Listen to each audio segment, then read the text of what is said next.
All right, hello everyone, and peace of Christ, all of you. I hope my voice came in good and clear. I apologize. We started a podcast about an hour ago, and we lost the internet. I hope will not happen again. Uh, there's nothing I can do about this one. I mean, it's an internet, the company, the internet drop. Anyway, we continue, and I hope that the Muslims who are listening, they will share with us their ideas and what they think. In front of me, I have a picture of the Kaaba. I mean, this is the Holy Kaaba swimming in the mud of the sewage. And yet the Muslim, they claim that this is the most holy place and the location chosen by Allah. I mean, it's a chosen by Allah. It's in the worst location in the world. So what if it's not chosen by Allah? I mean, imagine you are a person who hire an engineer, and this location is chosen by an engineer, and this engineer, he put your house where the poop and the sewage will cover it, and yet this is a holy place.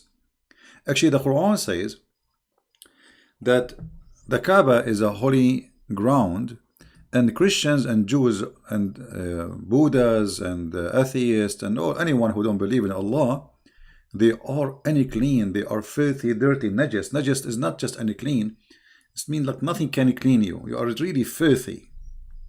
So, because you are unclean, you cannot enter that holy ground. But poo-poo can cover it. I mean, you cannot, but poo-poo is okay. You see, when the Quran says that those who they are not Muslims are unclean and they are filthy, dirty, and then we find this picture, as you see in the screen, how the Kaaba is flooded and covered by dirt. So, why Allah, the one who is supposedly choose the location, did not stop the flood from covering his Kaaba? Why Allah don't use his fingertips to lift up the ground of the Kaaba? I mean, it's very easy. You see, the Himalaya mountains, they are growing mountains, which mean they are not really fixed. The size of it is growing because the magma in the ground keep pushing up. For sure, it's slowly happening, but the height of the mountain is increasing, not decreasing. So what Allah need to do, just lift up the ground under the Kaaba, and you can do it. And yes, Allah have a fingertips, And the Muhammadan in their videos trying to refute me, they say Christian Prince, he says Allah, he have a body part. All Muslims agree that that's not true. I mean, look at the idiots. You just go search in YouTube, type Allah hand, type Allah foot, type Allah, and you say all the Muslims agree Allah have nobody. You are the most funny scam ever. And you think that people will believe what you say.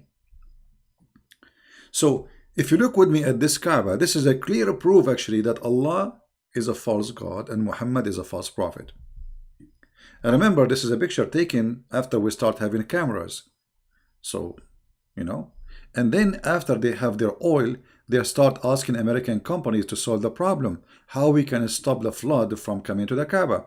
Which means this Kaaba was flooded for centuries after centuries after centuries. And Allah did not do it, but the American engineering can do it.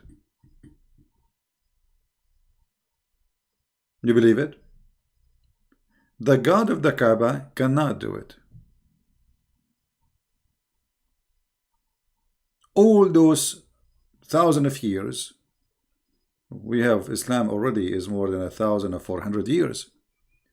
And the Kaaba was exist long before Muhammad. There was 26 Kaaba in the Arabian Peninsula. It's a pagan place for worship and buying and selling. And as you see, this is the Kaaba.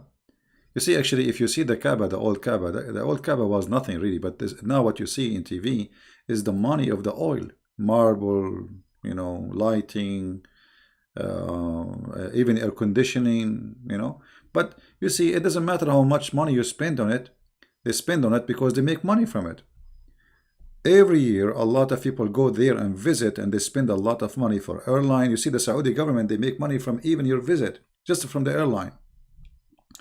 You have to rent a hotel, you have to buy food, You have to buy gifts to go home as a memory from the Kaaba, something like a rosary, something in your hand to give it to your friends. So it's a big business, big business.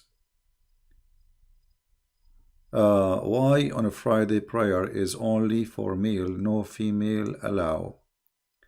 Well, not only Friday, all the prayer is only for that. But you know, some mosque, what they do, they separate the mosque between male and female. You know, but the because Islam supposedly, you see, this is telling you that those are not really believers, because if a woman enter a mosque and she is in the house of God and there's thousands of people there, I mean, what is your worry? The worry is that we Muslims, we are not decent people who can, be decent inside even the mosque. So you cannot trust a Muslim man with a Muslim woman. This is about trust. You cannot trust. And now you forbid them from coming to the mosque. Okay, what is about the rest of the week? I mean, if somebody want to do something bad, they would do something bad, but they would not do it in the mosque. Anyway, as you see the title, Allah Aka Muhammad and his amazing ethic. From the amazing ethic of Allah, that there's a black stone in the shape of a vagina, and a Muslim, you have to kiss it. And the funny, a Muslim will say to you, no, we don't have to kiss it. No, you have to kiss it. This is what Sunnah means. Sunnah is following the steps of the Prophet. And the Prophet kissed it, so you kiss it. Actually, Umar ibn Khattab, he said, if not Muhammad kissed you, I will not kiss you. I know that you are useless and harmless.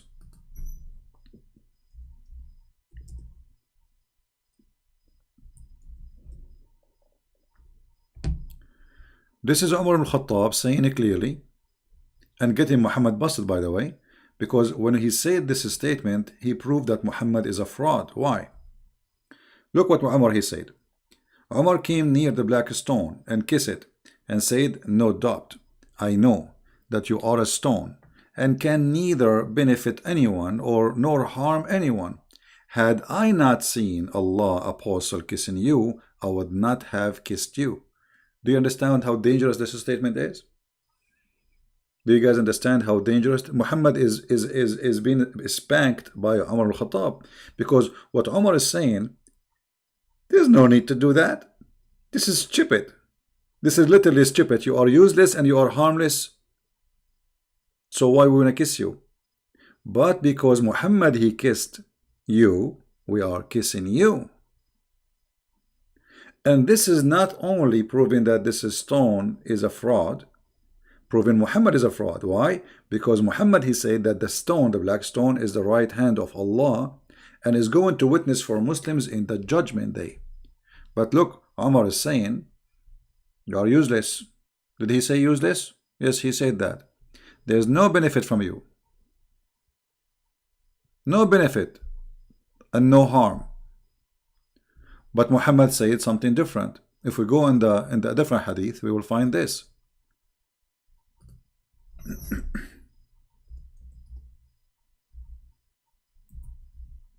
So one of them have to be a liar, either Umar or Muhammad.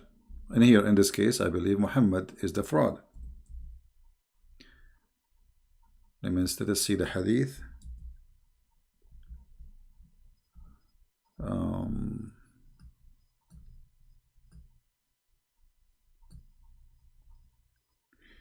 Sorry guys, I cannot read your text when I am typing. Wait for me. Yastadimahu yawm al-qiyamah. I'm trying just to find the hadith.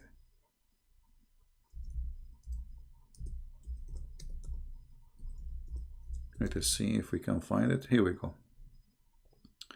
This is Muhammad saying this following statement. And the Muslim cannot say this is da'if as usual. And by the way, what they say here, Hasan, which means good, it's a stupid statement, because this is a book which is supposedly a Sahih book. What do you mean Hasan? So anyway, I heard Ibn Abbas says that the Messenger of Allah said, this stone will be brought in the day of resurrection, and it will be given 2 eyes with which to see, which what to see. This is not metaphorical. This is not metaphorical.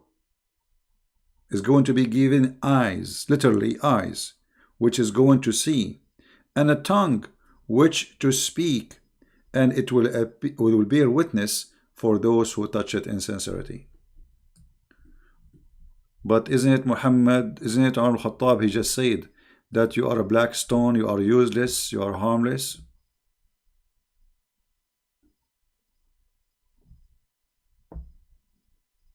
Right? Okay, we'll zoom. I don't know. Let us see if my, okay. I think now you can see it better. See, but Umar, he said that this stone is useless, harmless.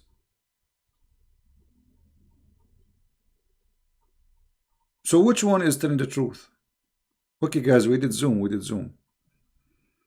It take time for you to receive the zoom out. So Umar, no Muslim can attack him, especially if you are a Sunni. The Shia, they spank him every day. They call him a dog, filthy, monkey, whatever, fraud, you name it. So Umar is saying it clearly that this stone is useless. Muhammad is making a clearly statement saying the stone speak, talk, and see. Different hadith, it says that the black stone is the right hand of Allah, and whoever kiss it, like, you know, which is meaning like you are kissing the hand of Allah.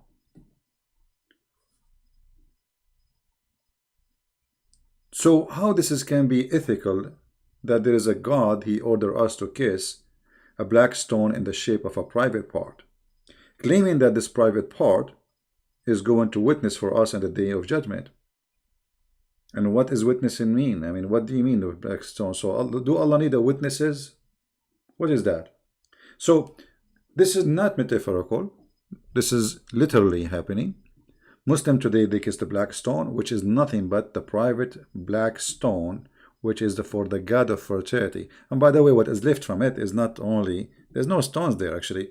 The whole shape you see, if we go right now, let me find the black stone image. There is nothing left really of this stone. What is left there is just little tiny rocks in the size of your fingertip, and they place it inside the wax. Every week they have to do maintenance for it. The funny that they have to do maintenance to the stone of Allah. Allah cannot do maintenance to his stone. Allah could not preserve his stone, you know.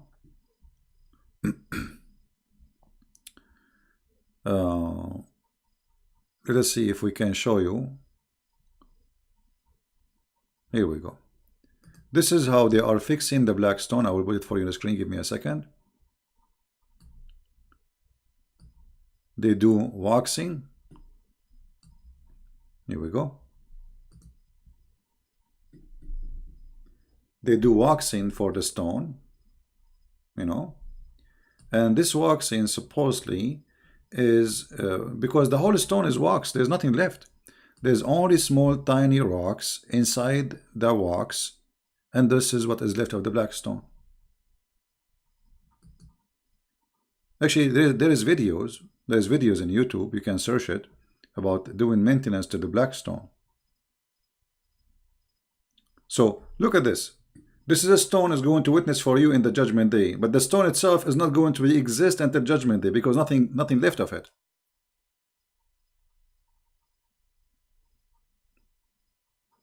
Do you see the stupidity? This stone cannot even survive, and we need to do maintenance for. And what is left of the stone is this. Here we go. You see, this is the rest is wax. You see it? Do you see it? This is what the black stone is. What is the black stone? And actually, if you look, you will notice that those stones are not from the same rock, which means there is a cheating here. Do you notice that there is some stones that are whiter than the other stones? Where is the black stone? So the ethic of Muhammad to make us kiss a private part of a woman, and the tafsir, not me. You see, the Muslim, they might say, where is it? I can show you the tafsir where it says that the black stone became black because of the sin of mankind, because women, they used to touch their hand and they're full of blood, and they put it inside the black stone, asking Allah, the God of fertility, to make them have a child. Because women at that time, they believe the reason they don't have babies because they commit sin. So they go to the black stone, they place their hand in their private part when they have their period, because now they want the period to stop so they can have a baby. So they put their hand in their private part when they have their period, and they go around the Kaaba naked. Is that true? Absolutely. If we go to the hadith, we will find the following. Totally naked. And then you need to ask yourself, what was the religion really practiced in this Kaaba? Because why people, they are going naked around the house, which is the house of Allah? Regardless who is the one doing that, they believe in Allah. You see, when the Muslims, they say the Quraysh, the tribe of Muhammad, they are mushrikeen. Mushrikeen mean they associate gods with Allah, but the main God is Allah. So what was the religion which is the main God of it is Allah, making people practice such a thing, going naked around the Kaaba?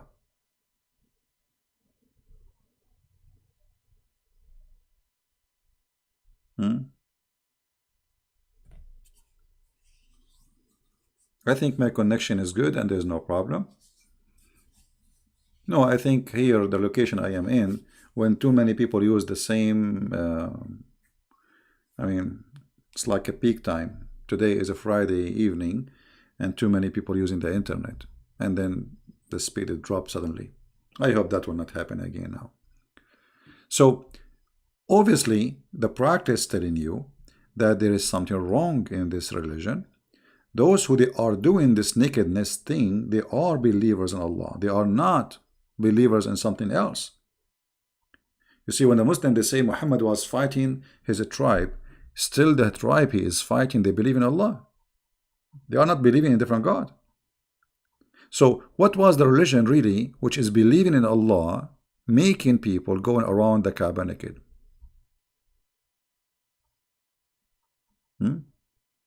What makes Muslims believe Islam is a beautiful religion?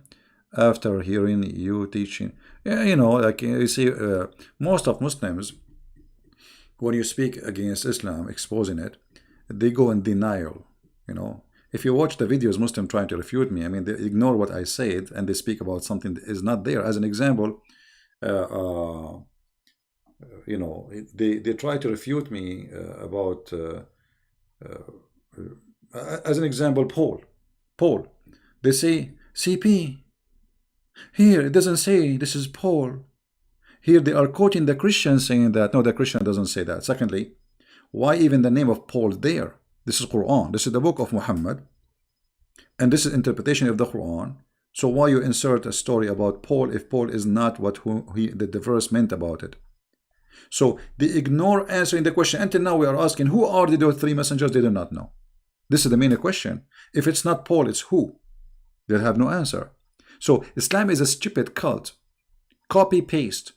And Muhammad, he have no idea what he's talking about. And if you ask and you read the interpretation of those stories, you will find that those messengers, they are messengers of Christ who went to the city of Antioch. Now we knew who they are, those who went to Antioch. This is the first city who accepted Christ. So when they try to refute you, they say stupid things and they speak about everything except the topic, because they try to make it about me. You know what I mean? Muslims, they don't debate me, they debate about me. They have no answer. So they try to make it personal. They try to make it like they put you down, call you names, liar, lie number 1, lie number 2, lie number 3.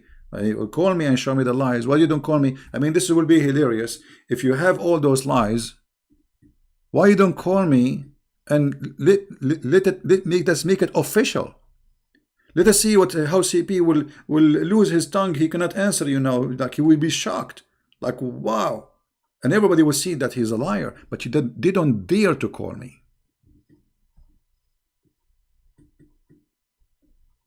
And this is the whole point. And now what we are talking about, they will go and make a video says, CP, Those are not the Muslims going around the Kaaba. My friend, at that time, the Kaaba, you see, when Muhammad supposedly forbid going around the Kaaba naked, the Kaaba is already under his control for a long time. Why he was waiting? Why Allah did not make a verse in the Quran? Look, the Quran have a verses about who Muhammad can sleep with, or verses Muslims don't enter the house of the Prophet without permission.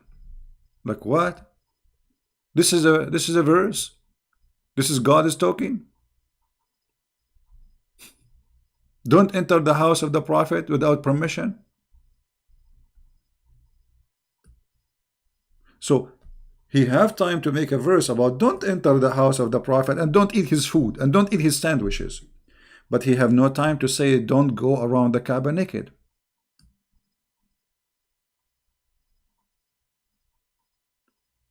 It's not about brainwash. It's about, most of Muslims, they think this is their identity. So the second you start exposing it, he feel like he is the one is under attack. It's not a religion. They take it in a personal way. They are very naive. And those who defend, they are doing business. They have no answer. They cannot debate us. And, the proof is here is every day.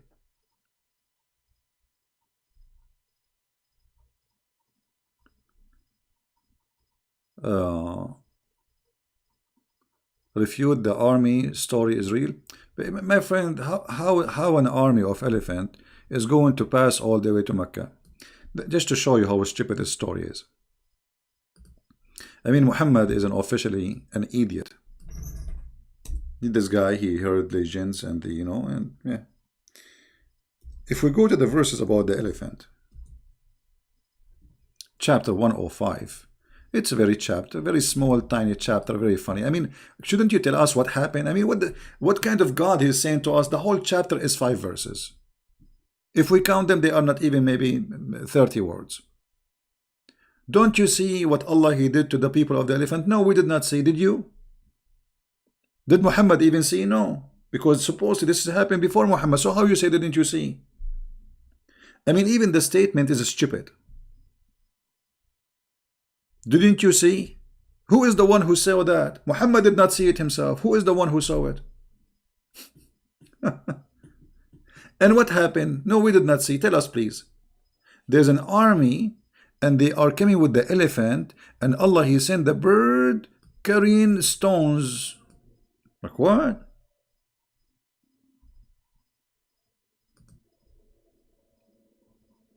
What is that? So Allah He defend His Kaaba by flying birds who carry stones and they throw it in the elephant. So why the Saudi are buying the F-16?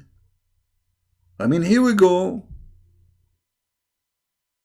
Why Saudi? They have more than 8,000 American soldiers right now as we speak in Saudi Arabia. Why they are asking the American to fly with their AWACS on the top of Mecca?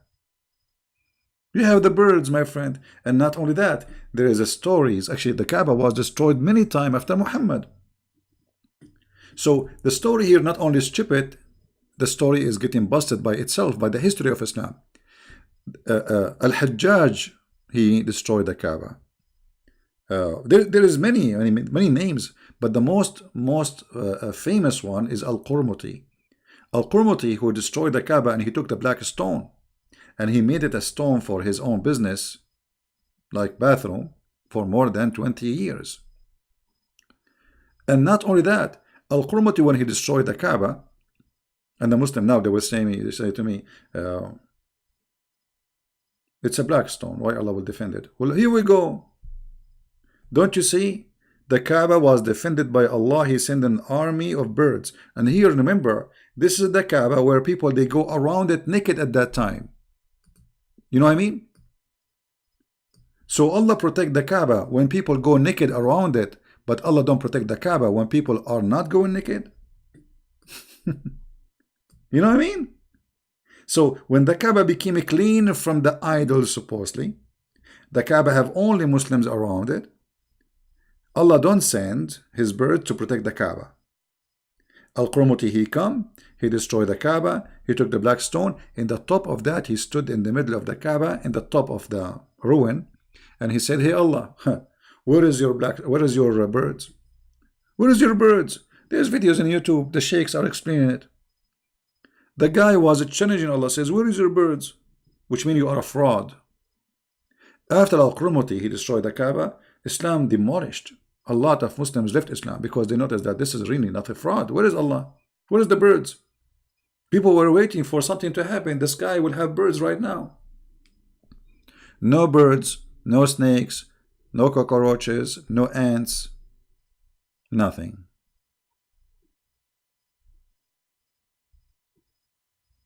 So Muhammad, he bring a fraud. Not only he is a fraud, he bring all of fraud stories and he adopted. Any story heard before him, Muhammad, he take it, he adopt it, and he teach it. Right?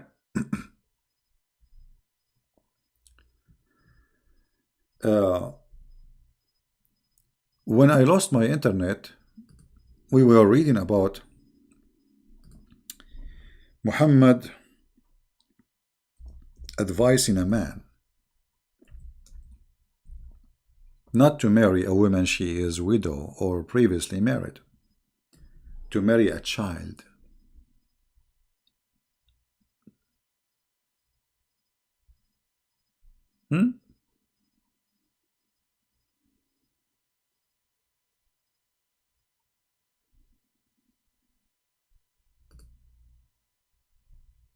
Muhammad, the filthy man, and I say that word without hesitation, because imagine if you are a Muslim listening, your sister is married to somebody, and then there is a guy, his name is Muhammad, is a prophet, and your sister was previously widow or married, you know. I mean, what's wrong with that? This is not her fault. And then the prophet, he say to the husband, which is your brother-in-law, why you did marry from a previously married woman? Which actually here, he's talking about her vagina. He says, is she a virgin? Virgin? Or she is not a virgin?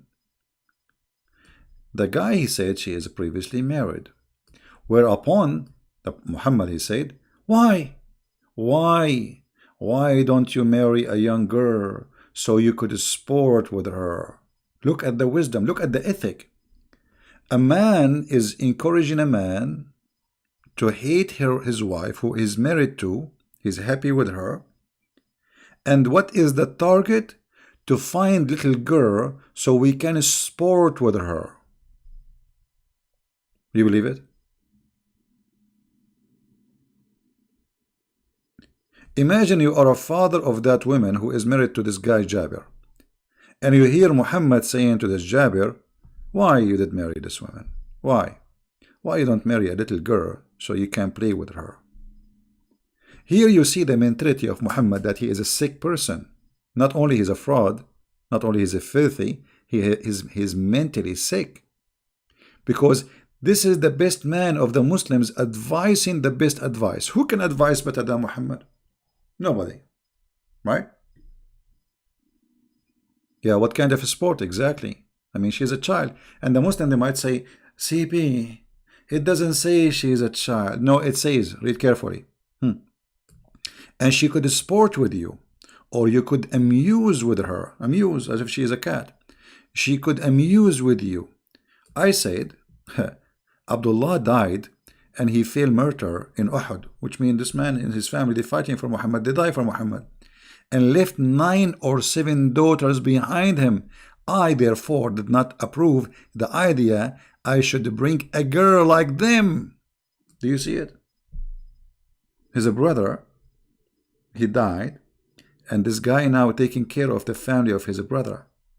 And he have 7 or 9 daughters, and they are little girls. I did not approve the idea. Muslims, Muhammad and Abdul, Fifi, Mimi, Juju, Susu. Don't say Christian Prince. Christian Prince. The hadith doesn't say that. Yeah, it doesn't say that. No, it says that. I therefore did not approve of the idea that I should bring a girl like them. Like them who? The children of his brother. I preferred, continue, but I preferred to bring a woman who should look after them, which means those are little girls who need somebody to take care and look after them. Isn't it clear, guys? I assure you the Muslim, they will make videos. It's CP. It doesn't say that. It doesn't say that. How you can even defend such a man? How even you can follow such a man? Encouraging a growing man to go after children to have sex with them and making him hate his present wife for the purpose of amusing her and amusing you, sporting with her, sporting with you. And what do you mean sport with her? She's a child. What you will do exactly? She will jump on your belly?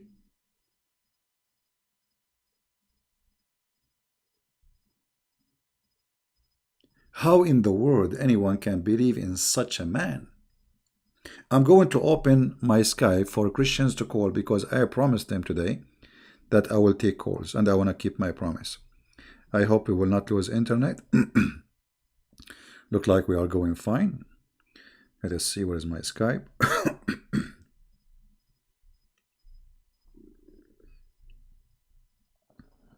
All right. Okay, my Skype is open. If there is any Christian want to call, and let us do it this way. The one who texts me first, I will call you. So don't call right away. All right. Hamidin Hamis. What is that? Muslim? If you are a Muslim, let me know. Text me first, please, and then I will call you based on your text, which means first text, first call. So we don't disturb each other like you call me when I'm talking. Just text says I wanna talk. Can you call me? And I will call you back. Seriously, what we are going to talk about in Skype, Sarah, don't talk, nobody is asking you to call. Seriously. I mean, what's wrong with people? Seriously, what we are going to talk about? You don't have anything to talk, don't call.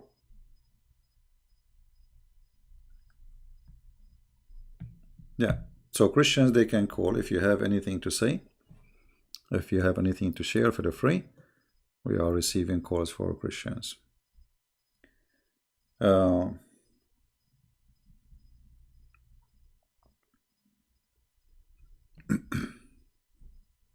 Sometimes I read comments and comments are funny. People, they say things without even using their brain. No, not necessarily this topic, but you can talk about this topic. I mean, why we wouldn't want to talk about this topic? Why not? But if you have different topic, no problem. Yeah, we will take Muslims if there's a Muslim wanna talk to us, no problem.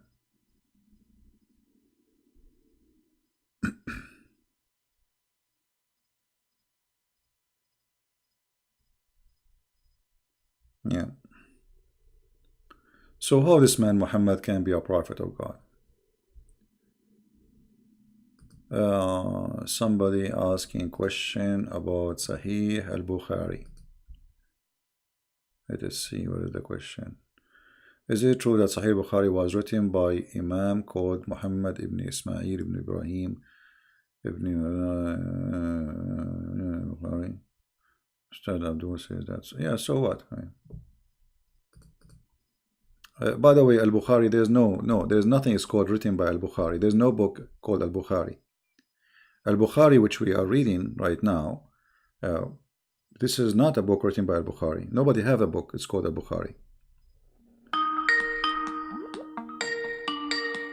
All right. Hello? Good morning, Mr. Prince. Hey, my friend, how are you? Doing good, Mr. Prince. How are you? How's everybody? I'm all right. What do you like to say with us? Yeah, I want to share with one verse from the John chapter. Jesus says, I am before Abraham. Yes. That chapter, you want to help me to people to understand also where he saw Abraham in the Old Testament. In Genesis 14 chapter, when Abraham went to the war and when he coming, he meet one person. You want to explain to that to people that verse, please? Well, you know, there's the Bible speak about even the Lord. He came with the two more person, you know, to Abraham, and Abraham Yes. he bowed down. So when the Messiah he spoke about Abraham, he saw me and he you know, pleased with my day. You know, he was rejoicing with my day. He did not mention when Yes. which one it was when he saw him, but obviously the Bible support that he saw him. You know, he did not Mr. say, Prince, yeah. Mr. Prince, you know the Milka Zidar in the Bible in the Genesis? Melchizedek, yeah. Yes, he is the one as a Christ is coming. You please read it for us, that verse, and it will be helpful for each and every people can understand that verse. That is the one, he bring the bread and wine to him, and he is the most king of the church.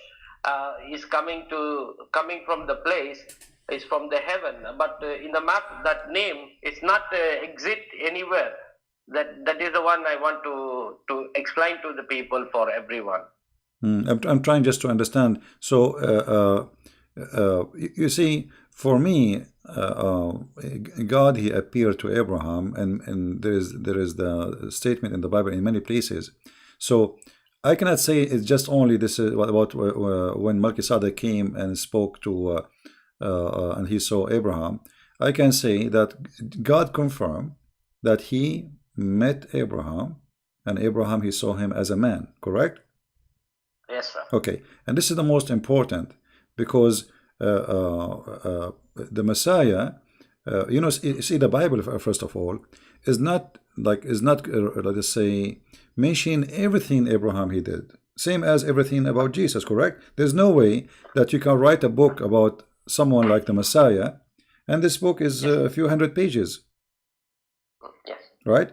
Which mean Yes, sir. there's details in the Bible which is the most important for us, not like the Quran about Muhammad, don't enter his house and don't eat his sandwiches, those silly stuff, you know. Yeah. So the purpose of the Bible is to deliver to us, we the people who need the guidance, the most important information, not normal information. Otherwise the books should be written about Jesus, maybe a big, a huge library, because the person who lived in this earth 33 years, how many words he said? You know what I mean? Yes, yes. How many words he said, how many sentences he made, how many conversation he had, for sure a lot. So what the Bible focus in is what we need to know, not everything. So the Bible confirmed that you know, Abraham he met like if you go Genesis 18, right? And Yes. and even Genesis 14. and Genesis Genesis 17. So anyway, it confirmed that the Messiah he met Abraham, and not only that, Yes. Abraham he saw my day. And the Jews they said to him, "Well, how you say that you met Abraham? You are not even 50 years old." And here you notice that the Muslims and the Jews they have similar, let us say, functioning of understanding the Messiah. So they could not understand that this is the person speaking that he is God. They are looking at a man who is not even 50 years old, but yet he claimed that he saw and Abraham saw him. And then after that, they try to kill him, because simply he is claiming to be God. As simple as that. And the chapter saying that, and yet the Muslim they say, where Jesus says, "I'm God, worship me." I'm a God. Yes. Yeah. So the same chapter is saying it clearly that they want to kill him because he is claiming to be God. Claiming to be God. Yeah, and Jesus did not say, "I'm not claiming to be God," right? like when they said he's claiming to be God, did he say, "I don't mean that"? No, he did not say. He did not say that. And Yes, and yes, then the Messiah he confirmed in like in other places like in Matthew chapter 22. Uh, the Messiah, he said to them, to the Jews, and those are very well versed people, what do you say of yes, yes. Christ? What do you say of Christ? They say he is the son of David, from David. David. So the Messiah, he said to them, well, if he is a son of David, then how David called him God? God. Yes. How David called him my Lord, my God. So the Yes. Messiah himself, he said clearly that I am the Lord of Abraham, I am the Lord of David, even though the Bible, by the way, says that Messiah by birth, he is from the seeds of David. But as we knew, that Messiah is not a son of any one seed. He's not a son of any man, he Yes. is just a God in flesh, because simply he Yes. exists before his birth. But the Messiah here, he confirmed. What do you say about the Messiah? They said he is son of Yeah. David. Then he gave them a question which they cannot answer. How then, if he is a son of David, which means he is disagreeing with them, if he is a son of David, then how David call him Lord? Lord. He called him Lord Jehovah. Jehovah. So if he is just from David, that means he is just a man like everybody. Yes. But he is by birth from David, which means because he is born of the Jews, as simple as that. But the Messiah, he is the Lord of David, and remember David here, he is the highest man for the Jews, like he is the king, the most powerful king. So when you say the king of the Jews, who is the most powerful, he is saying to Christ, you are my God. So who is the Messiah then? So he is the Lord of David, and this is David, the king of everybody. It's like today, we don't want to make it an example, but for people who don't understand, it's like you have a president in your country or a king, and he is the most powerful man in the country, yet he sees somebody, he call him my Lord. Yes. My God. So Yes. the Muslim claim about Jesus, nowhere he says he is God. I mean, it's all over the Bible. When Jesus says, I am the truth, you see. Okay, how you can be the truth? The truth in Islam, one of the names of Allah is the truth. He's trying to copy Jesus. The truth is only God. There's nothing else except God. And he said, I am the life. How you can be the life? How you can be the life?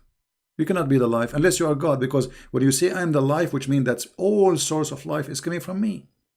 You have life? Yes. Yes. It's coming from me.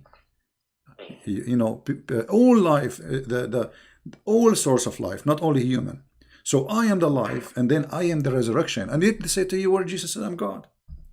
How you can be the resurrection if you are just a prophet? How you can be the resurrection? How you can be the life? Imagine I am claiming to be a prophet, and I say to you, I am the life. I must be crazy then, unless I mean that I'm God. So obviously the Messiah is saying clearly in many places that he is God. He's the beginning. He is the beginning. He's the end. End. Yes.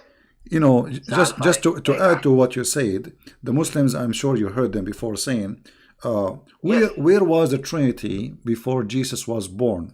I don't know if you heard that question before. Well, because they are limited in their the way they function with their brain, because they are held hostages with Islam, so they don't want to think out of the box. You see, the Messiah before he was born, he was exist. That's why he's saying before Abraham I am. Yes. See, you are saying to me, what was a Trinity? Here we go. The Trinity is there. So the Messiah is there. His birth have nothing to do with his existence. This is why his death will not make the Messiah not exist anymore, because the death is the death of the flesh, the flesh of the body. But the Messiah was exist before that the flesh is exist. Right? Right, sir. The flesh is just a stage for him. He is in this earth. He came to us in the flesh so we can see him. So God, he humbled himself. This is what the Bible says. God humbled himself, and he took the image of a visible man, human being, right? Human being. So yes, sir. The Messiah, and this is what the Bible is saying, he is the visible image of the invisible God. God, yes, that is true, sir. And yet they say to you where Jesus said, and by the way, saying God, it's easy. I can say I'm God too. but you cannot do what Jesus can do. Yes. Anyone can say I'm God. So I mean, what a big deal to say I'm God. I can say Allah. He said He's God, but He cannot do what Jesus do. Yes, that is true. Allah, the God of Islam, He do not even know what He created, how He created things. Stupidity. Yes. The Quran is full of stupid mistakes. Right? That is true. That is true, sir. All right. Anything else, my friend? One small request from you, All right. from my side. When the ex-Muslim, they asking to, you ask them to come to the Christ, you say to them to read Bible. So I want to request it to you, even the people reading New Testament especially, tell them to read in the red letter Bible. It will be more easy for them. The Christ what is speaking, it's all in be the red letters. It will be to be understand them exactly who's speaking correctly. So it will be easy. People get confusion who's speaking here, so they don't know exactly what. Well, they're this speaking. is a design so of easy yeah. for them Okay. to read letters to help them to understand. Yeah, most of people, my friend, they are reading from the internet, you know, because those who leave Islam in my channel. It's available, Princess, in the internet. The red letter Bible, King James Version, red letter Bible is available. I also have in my phone. Okay. Well, maybe you can post. You can give a link to the admin. She can post it around when we have somebody is calling, and that will be a good idea. Or you can post it in the in the comment later. I will try to do that. I don't know how to do that one, but I will try to. In the comment, you can post later in the comment after you hang up in the comment of the video after we finish, and we will have it. All right. Okay. Okay. Thank you, my friend. Thank you very much, Prince. And one more thing. Christmas time I asked you to pray for me. I was in trouble. I don't have job. I don't have money. I remember. You are the one who you work in Saudi Arabia, right? Okay. Yes. I'm still here. Today morning only when I came for the duty. It's 5 o'clock here. I came to duty. My superior called me and told me, Jason, within 3 days to 4 days, you will get your money. What you work for this company. So maybe 2 days or 3 days, I will get my money. Wonderful. And thanks to everybody who will pray for me and pray for me more. The next step, what I'm taking, I want to be exactly a correct path. I want to walk in the correct way to take my family in the right path. So please pray for us. Well, my friend, I want to give you an advice from my heart. I know that people they go to Saudi Arabia to find jobs, and I know that's nothing wrong with that. But living there is not really a good choice. So try to find a job in different area, different territory, where your family can live a normal life as a Christian. Yes. And you can practice your belief as a Christian with the freedom. And, God will provide, my friend. Yes. I mean to that. Thank you. Thank you. Thanks. I will take care, and God bless you all. Take care. And thanks for you opened, I opened it, morning phone. I saw you telling only Christian people can call. I'm very happy to call you. So I jumped it inside. I called you the same time. Weekly one time, if you keep it for the Christianities people to talk to you, I'll be very happy to. So we can talk to you. You cannot answer all your Skype messages. I know yesterday also you are speaking that one to the people. Yeah. So like just one day you keep it for us. It will be very nice to be family together. Sure. The family is most important in the Christ. Christ is say, be as a family. Don't be a separately. We don't like separate people. We want to be as a family. We are a like family. A unit. We are a family. Thank you, my friend. God bless you, and I will try to make it every Friday. And give my love to family, mommy and dad. Okay. Take care. Bye bye. God bless you. Thank you, sir. Prince. Bye bye. All right.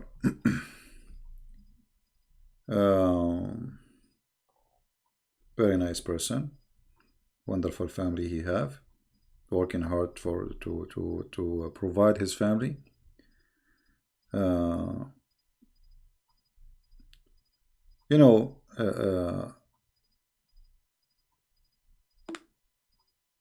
Life is full of stories, and there is many wonderful people. They are trying to work hard to provide their family, and they are born in a, let us say, generally speaking, a poor country,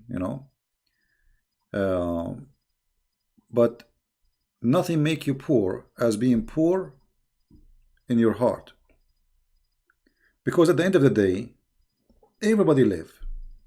All of us, we will eat something. Bread, it doesn't matter what we eat.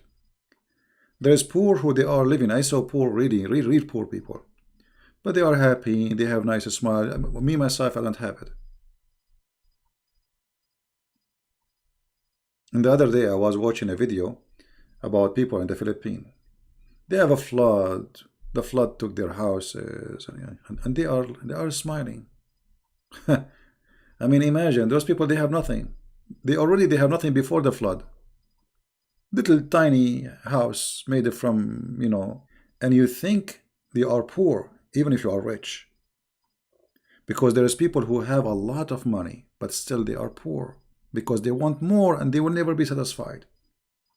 So we pray that this brother here, and I hope everybody will pray for me with me, that he will find a good job to provide to his family. He's not asking for much. He's not asking for to be like a rich man. He just wants to have a job for his family. So pray for this brother, so the Lord will provide him and the Lord will open door for him. We have somebody want to call. Okay, let's see.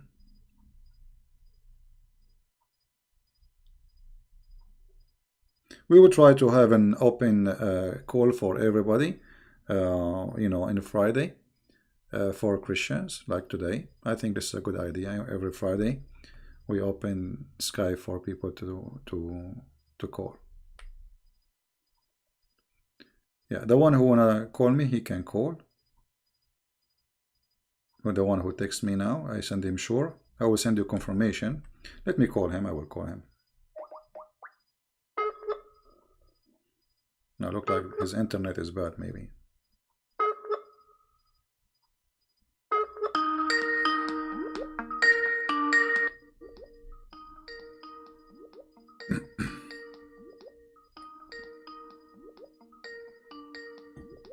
I hope he will answer.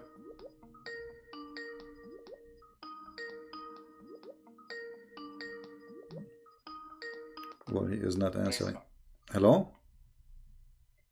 Hello? Yes, my friend. You are live on air. Hello? Yes, we hear you. You are live on air. Hello? We hear you. Hello? I think you have a bad internet like me. Hello? We hear you, my friend. Go ahead. Yeah. Brother Christian Prince, can you hear me? Yes, I hear you. Go ahead.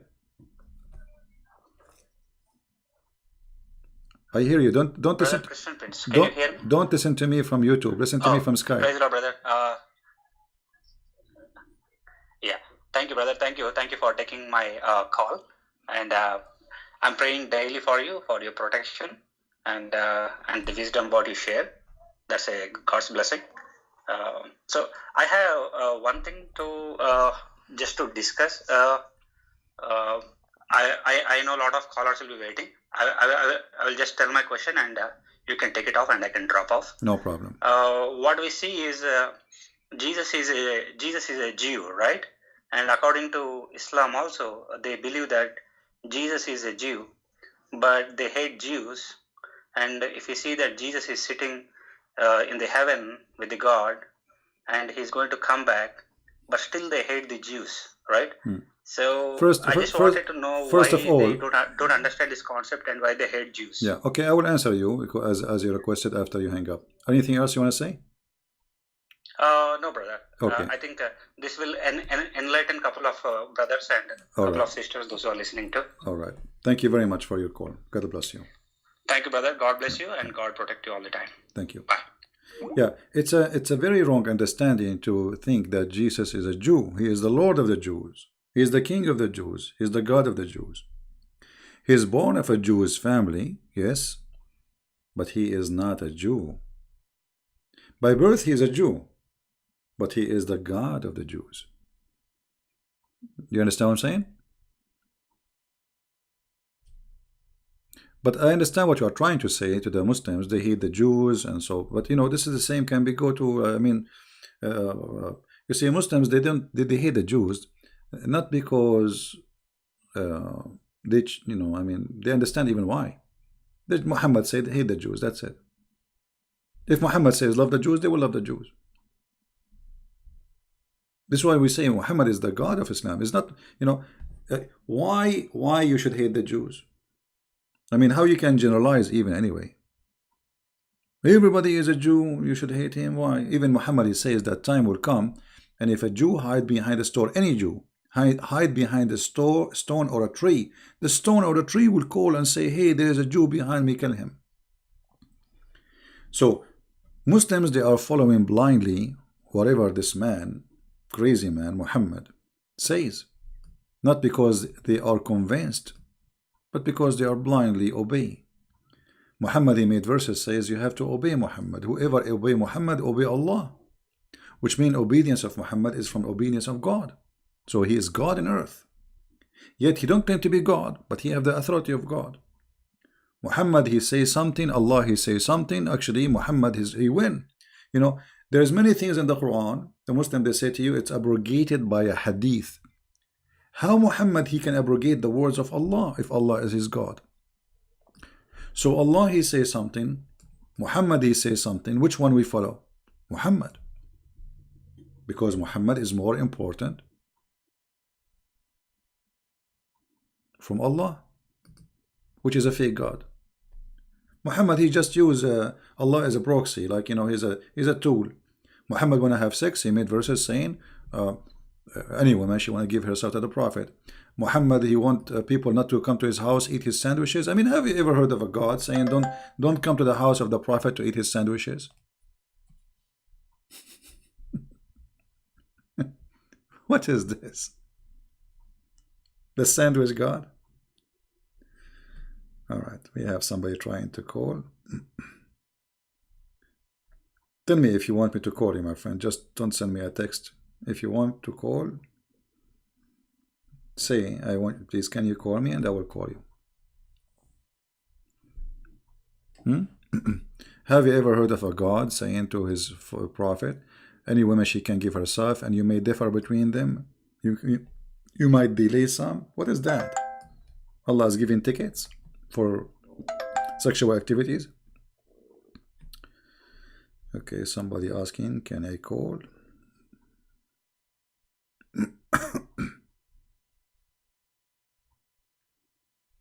No, Skype is very slow.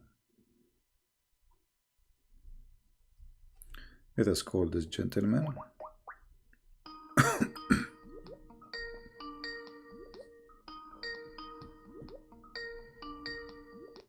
Hi, CP. Hello, my friend. You are live on air. Yeah, my audio is clear, right? Sorry? Is my audio clear? Yes, it is. Please listen to me from Skype, not from YouTube. I'm speaking from Skype only. All right. I'm calling from India. You're welcome, my friend. We love the people in India. Yeah, actually, I'm also a Christian by birth and by practice. Okay. And I used to debate a lot of Muslim friends in India. Some people who challenge me, I challenge them back. And I used to listen to all of your podcast in YouTube while going to work. In fact, many days I used to listen in earphone and I with them.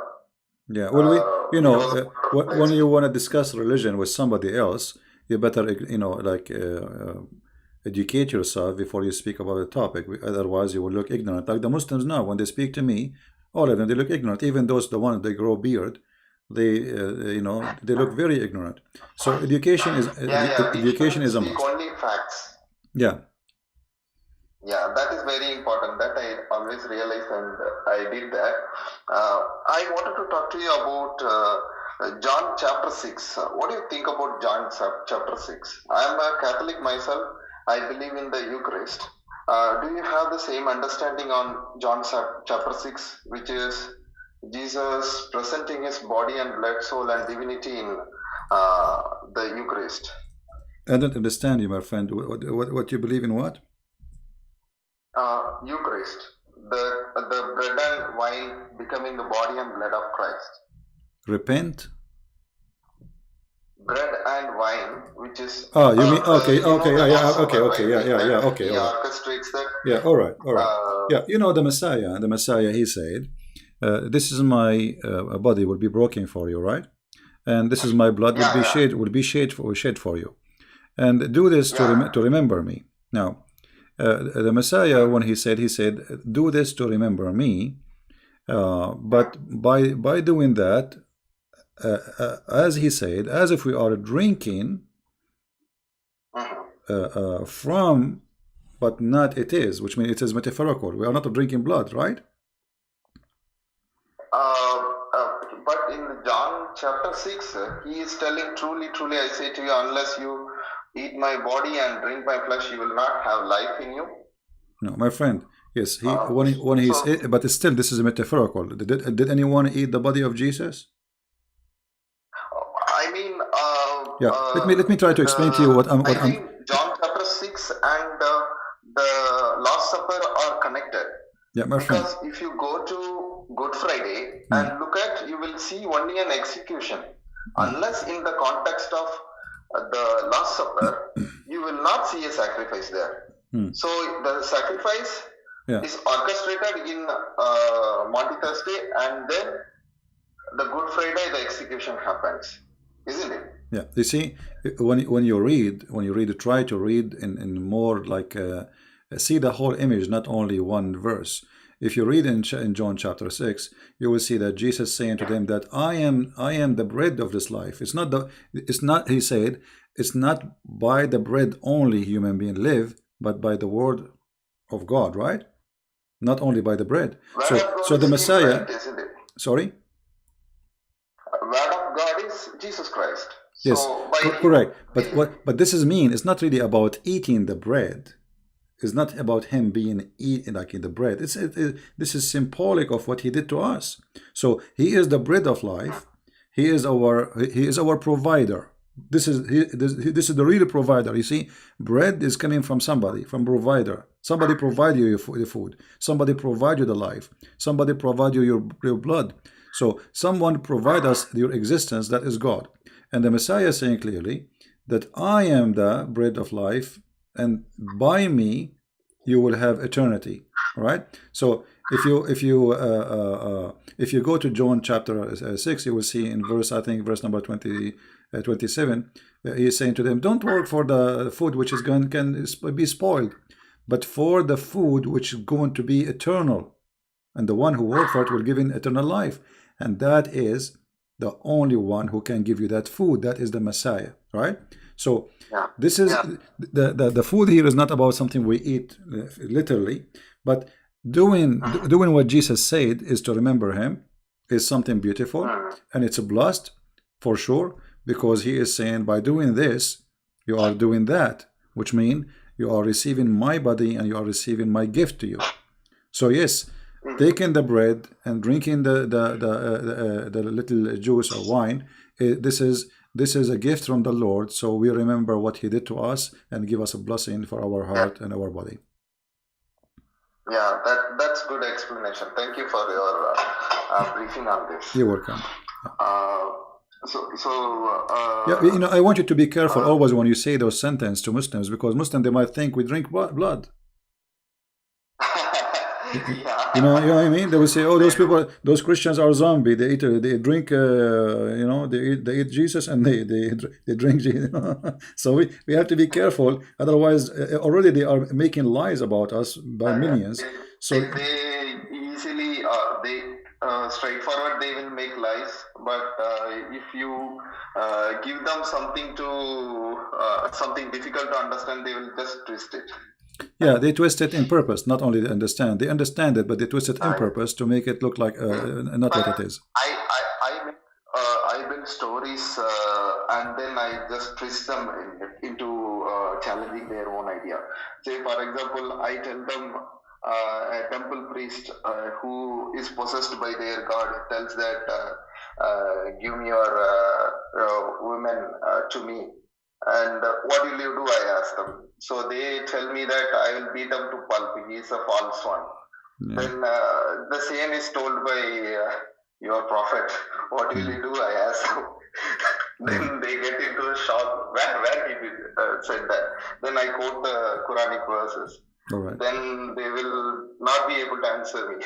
All right. Well, my friend, I want to say thank you for calling us, because there's many people trying to call. I hope you understand. Yeah, and God bless you for your call. And we wish you the best in debating Muslims.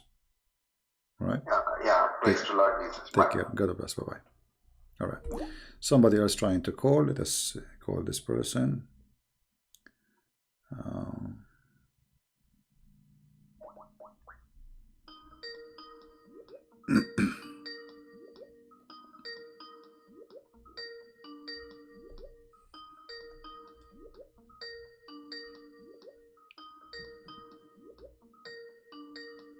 He's not answering. You know, don't call me when I am live with somebody. I mean, wait until we drop the call. Just send me text saying I want to call, and I will call you back. And now he is not answering.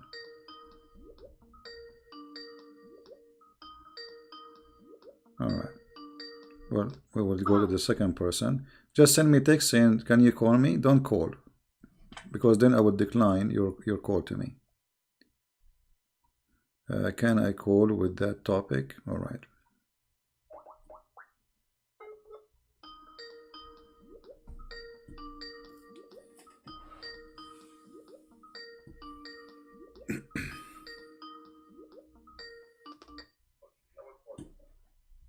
Hello? Hello. Yes. You are live on air. Hi. Thank you for calling me back, Siti. You're Can welcome. you hear me? Yes, sure. I will hear you. Yes. So did you read the text of the topic that I wanted to ask you about? I could not really get a chance to read it. Let us see. Can I talk about what women gets in Jannah, if it's okay? Sure, go ahead. Yeah. So I'm actually working on a video, and then I got, well, basically, there are many verses in the Quran that mention about what the righteous people are going to get in Jannah. Like in the Surah 78, 38, 55. But then, do you think that all these verses only implied for men only? You see? Or these... Okay. The Quran, the only thing the Quran speak about women they will have in heaven, that they will be in heaven. That's all. Doesn't say really what they will have in heaven. The rest of the description is for Muslims, men. You see, and we can prove that easy, because the Quran described they will have this, they will have a fruit, they will be reclining in their couches, and with them the hur, right? So yes, obviously he's woman of equal age. Yeah, right. So obviously he's speaking to who? So the one who is the one who is speaking to? He's speaking to men. Otherwise, that will make them lesbian, because saying to the and your whore with you. So, and he described those whore that they are, they did not have any sex before. So, if you read the whole verses, this is about Allah speaking to men, which is Muhammad, not to anyone else, only men. All right. So those men, what they will have in heaven. The only thing the Quran speak about women they will have, that they will be in heaven, but what they will be? They will be sex toys for the men. Yeah, because I received conversation with Muslims, and they said no, these are also part of this, are also for women, because not all those verses mention about women, only one or two. No, we see, we have the hadith. The hadith confirm what is in the Quran. We'll explain it. Muhammad himself is explaining. So, was Muhammad lying about what he said? Then this will be a problem for the Muslims. So when Muhammad he said that he will have at least 72 women, and some of them they are wives from the earth, and the rest are from the virgins, which Allah will provide in the heaven. So obviously the promise is that the man will have many, the women she will be one of the many. Right? One of the many. Yeah, one of the many, and she herself, she is a gift for the man. He is not a gift for the women. She will be, you see, in chapter 55, verse number 72, it says that those are going to be even jailed inside their tent, which means they cannot see anyone else. Just for the man. They will be jailed. They will be restrained in their tents. If you go to chapter 55, verse number 72, that those women, they are jailed. They cannot see any other man except the man who will sleep with them. So what kind of reward is given to the women is being jailed in a cage so the rooster can come? You know, so this is a rooster chicken religion. There's one rooster and many chickens. This is the mentality of the heaven of Muhammad. Yeah, this is the fact. One rooster, because if you have two roosters in one place, they will fight, right? They will kill each other. Yes. So one rooster and many female chickens, and this is the heaven of Islam. As simple as that. Ah, great. So Well, they promise came up- they promise the women in Islam to be a chicken, one of many chickens who will be given to a rooster. You know, in heaven he will have high walls. Why high walls? Because those people, they are Arab, they are very, you know, private. They don't want anyone to see. Yeah, you will have high walls, and nobody can see behind those walls. So you see. This is why it says here, "Hurun maqsuratun fil khiyam." So what it's Amazing. yeah. So yeah, the best description is a rooster chicken religion. You know. Yeah. So when I talked to Muslims, and then I came across with this one verse, if you can pull out also from your screen, Surah 33, verse 35. And then the funny with this verse is the tafsir, actually, from Ibn Kathir. 33, verse 35. 35, okay. 33, verse 35. Yeah, about don't enter the house of the prophet. Wait, I'm going to see that. You're talking about chapter 33, right? Chapter 33, verse number 53. Yeah. Yeah. This is about Yes. don't enter the house of the prophet, and don't don't ask, don't eat his food. 35 is for this is the part, I think, the only part in the Quran that mention what women will get in Jannah. No, this verse here. I think you are quoting wrong number. This verse here is about don't enter the house of the prophet and don't eat his sandwiches, which is very silly. Oh, you are saying 35? 33, verse 35. 35. Yes, I thought you were saying 50. It's my fault. Sorry. Okay, 35. Okay. Yeah. There's a verse saying just they will go in heaven. That's it. Doesn't say what they will do there. But the women in heaven, they will be just chickens. I mean, what is the reward for the women? What exactly? Challenge any Muslim. And the What is the woman she will be doing in the heaven exactly? What she will be doing there? She will be, excuse my language, sex toy for the rooster who Allah promised him many of them. Is the man, like you see, God created Adam, he created with him what? Eve, right? Eve. Okay, so if Allah is the same God who created Adam, why we don't go to heaven? If the logic is, God is the same God of Adam, is the same God of Muhammad. So why the God who created only one woman for Adam, he is going to create too many women for the sons of Adam? Doesn't make sense. doesn't make sense. And at the same time, those women, as an example, the Hur, all of them, they look the same. They have the same voice, they sing the same song, and they have the same name, and they have the same look. So it's very stupid even to promise me like 100 Barbie, but all of them, they look the same. So what's the point of this? Imagine you look like you have you have 100 women with you, and all of them, they look the same, and they sing even the same song. They say that it's like a Barbie machine. It's like a it's like a toy. So it's a stupid deception fit with people who live at that time, those Bedouin, trying to tempt them with sexual and wine. What the heaven of Allah? Wine. This is what the Arab, they like to have. Ginger, because the Arab drink ginger. The wine mixed with ginger, and honey, and river of honey, and milk, and then women. That's it. And then fruits. So the heaven of Muhammad is just a hotel in Las Vegas, 10 stars. But he don't have, by the way, lobster. He don't have fish, because the Quran confirmed that only only bird they will eat, which mean very nice. I mean, which is bad actually. I mean, come on, I spend my life eating chicken and go to heaven now eating chicken. I want to eat I want to eat shrimp for once in my lifetime. Like, come on, I want to eat lobster. They are expensive here, you know. I want to eat salmon fish. I mean, I go to heaven and now I can only will eat chicken. Yeah, all right. Yeah.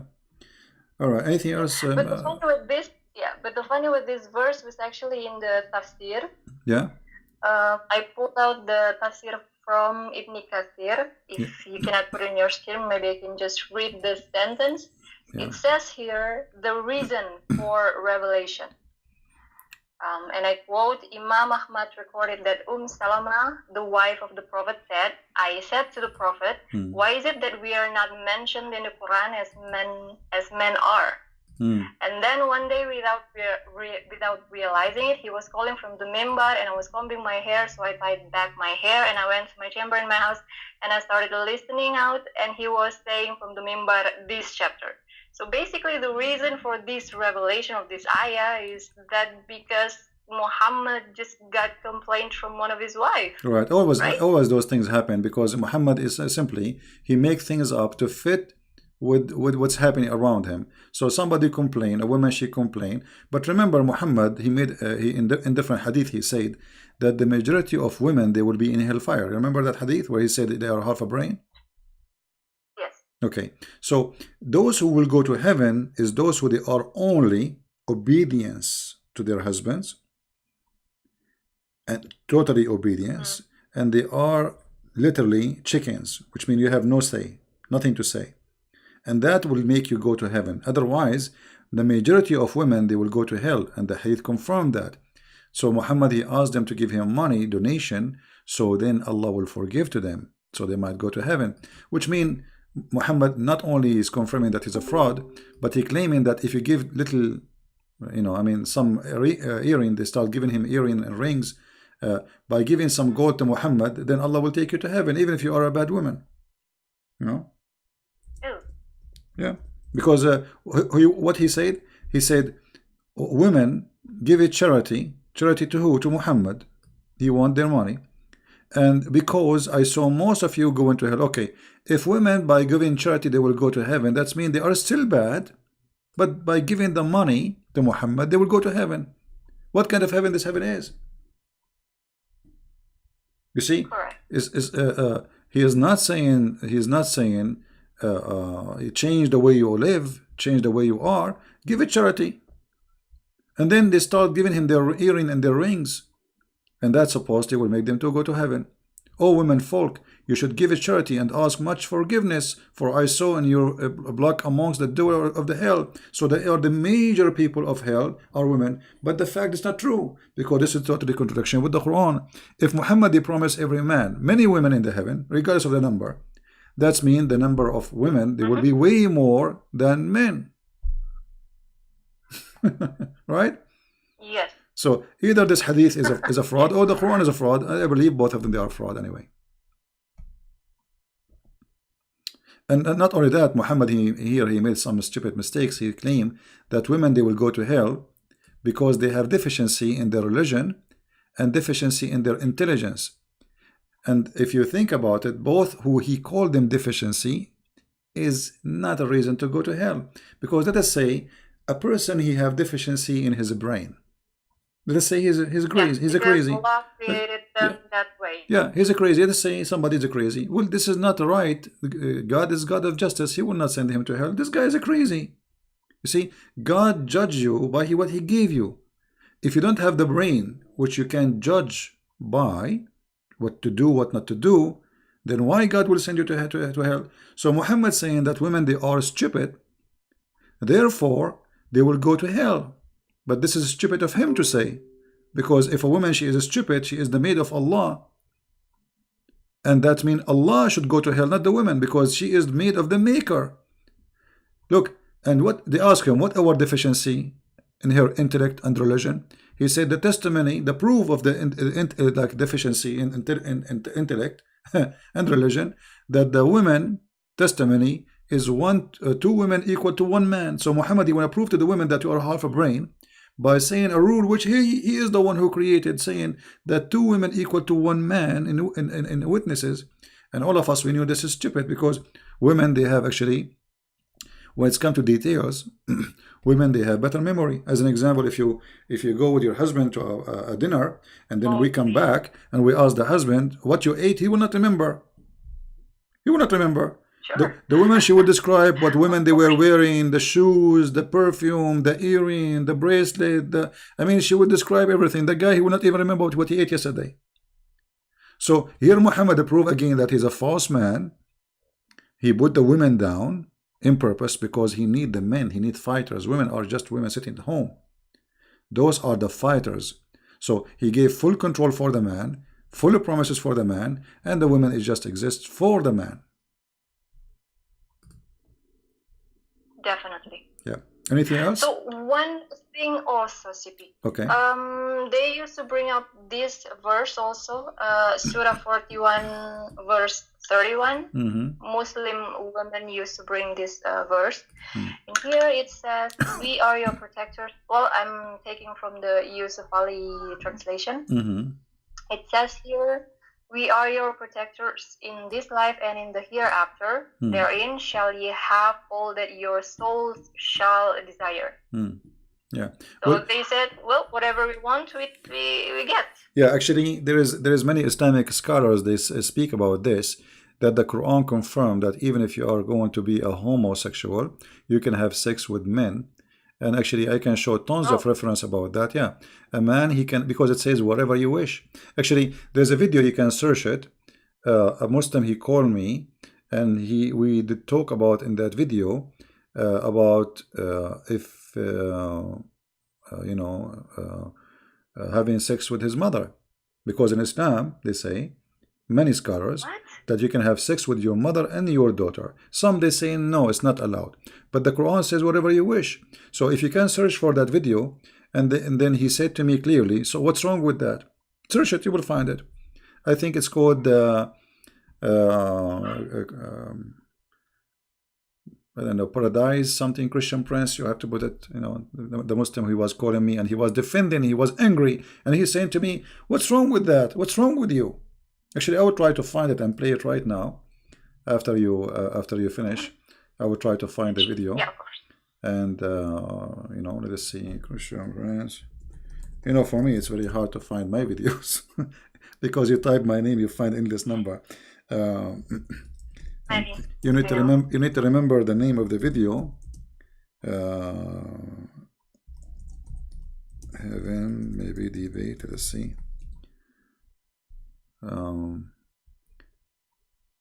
Yeah. Let us see. Maybe this one. In 2020, start off the year right. Okay, Show your this commitment to your one. family.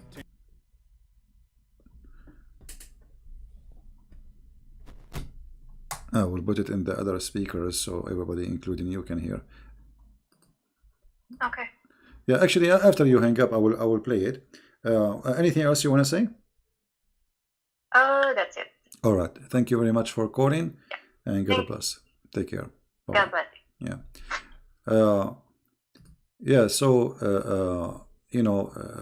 I think I got the. Oh no, this is not the Sheikh Tara. Maybe this is not the one we want, but let us see.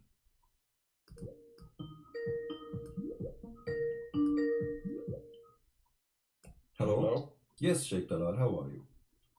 Can you hear me? I do hear you. Okay. Did you hear our topic, Sheikh Talal? You kind of didn't have no topic. You started with the Jannah. Now you ended up somewhere. Well, it's all the same. All the Jannah is about the breast and boobs and nipples, as you know. So what do you think about your prophet promising you companion in heaven, and specifically when he says that you will have a Jannah with deep shade? What does that mean?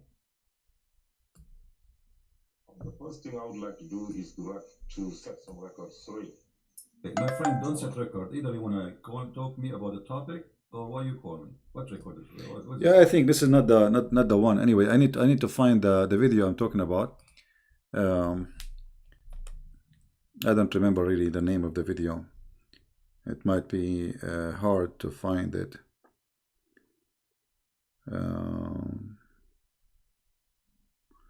Okay, we have this person trying to call. Okay. Don't just text me, says hello, I am Christian. Tell me, you want me to call you? Or just you are saying hello? Don't say hello, please. Don't say I would like to add you to Skype. Just call you know, tell me I want to call me.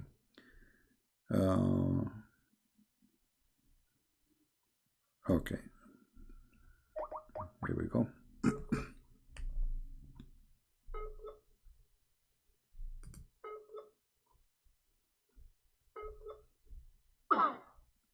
Bad internet. I'm trying to call you, Tamara. This is you. You are saying this is your Tamara, right? So you said this is Tamara, but I cannot. Let us try again.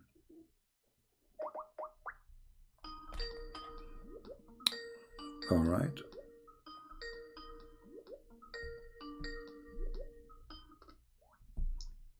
Hello? Yes, hello. You are live on air. Hey, Christopher, this is Tamara. I have How are you, question. Tamara? How are you doing? Okay, you know, like on the second coming of Jesus, right? Yeah. Do they have like in the Bible? Do they have like a specific? I don't know how to say it, like what he gonna do when he's second coming in the Bible? Well, you know what will happen supposedly, as the Bible says, that the Lord, He said, those who don't believe in Him, bring those who don't believe and slay them. Which means this is the time of judgment. This is the time of your end. This is the time where people who they are belong to Him, they will go taken to heaven, and those people who they are not with Him, they will be punished. So, you know, the details, we will leave that to the Lord, what He will do it, because there's many verses about hell, what will happen in hell, but how He will do it exactly, you know, I mean, this is what He, let's say, let what to the Lord, you know, this is His authority, and speaking about details will not be really too much helpful, because what we know is He is coming, and those who they reject Him, they will be punished, they will be sent to hell, and those who believe in Him, they will be taken to heaven. How He would do it exactly, not much of details. Okay. Yeah. Like you know, like I don't know, but like you know, some Muslim will say that on the second coming of Jesus, He will like probably get married, have kids. Well, I heard that, and what else? well, this is the That he would, yeah, yeah. those things they say, there's no source for it, not from a Christian belief, not from Muslim belief. It's a stupid thing. They say things does not exist. What get married and have kids? Because supposedly He will stay. Some they say 7 years, some they say 40 years. They are not even sure about the time. And the question should be for the Muslims: why Jesus will come back? Why not Muhammad? Exactly. You know what? Why this? Okay, if you are watching a movie, Tamara, and who is the one who lived to the end of the movie? The hero, right? Yeah. The rest are just cumbers, like, you know, like numbers. The guy who opened the door, the driver, the police, nobody even know their names, right? Yeah. But there's one person who survived the whole movie, and he is the hero who will accomplish the mission. So if the question will be, if Muhammad is the best of the prophet and he is the final prophet, so why the Messiah, he is the final one to come, right? And why he is the one who will accomplish the mission? Because it's not Muhammad who will accomplish justice, it's not Muhammad who will finish everything, it is Jesus the Messiah. So while Muhammad at that time will be in the grave, remember, at that moment when the Messiah come, Muhammad will be in the grave. The Messiah will be ruling the earth, and Muhammad, he said in the hadith, he will come as a hakaman muqsitan, which means just judge.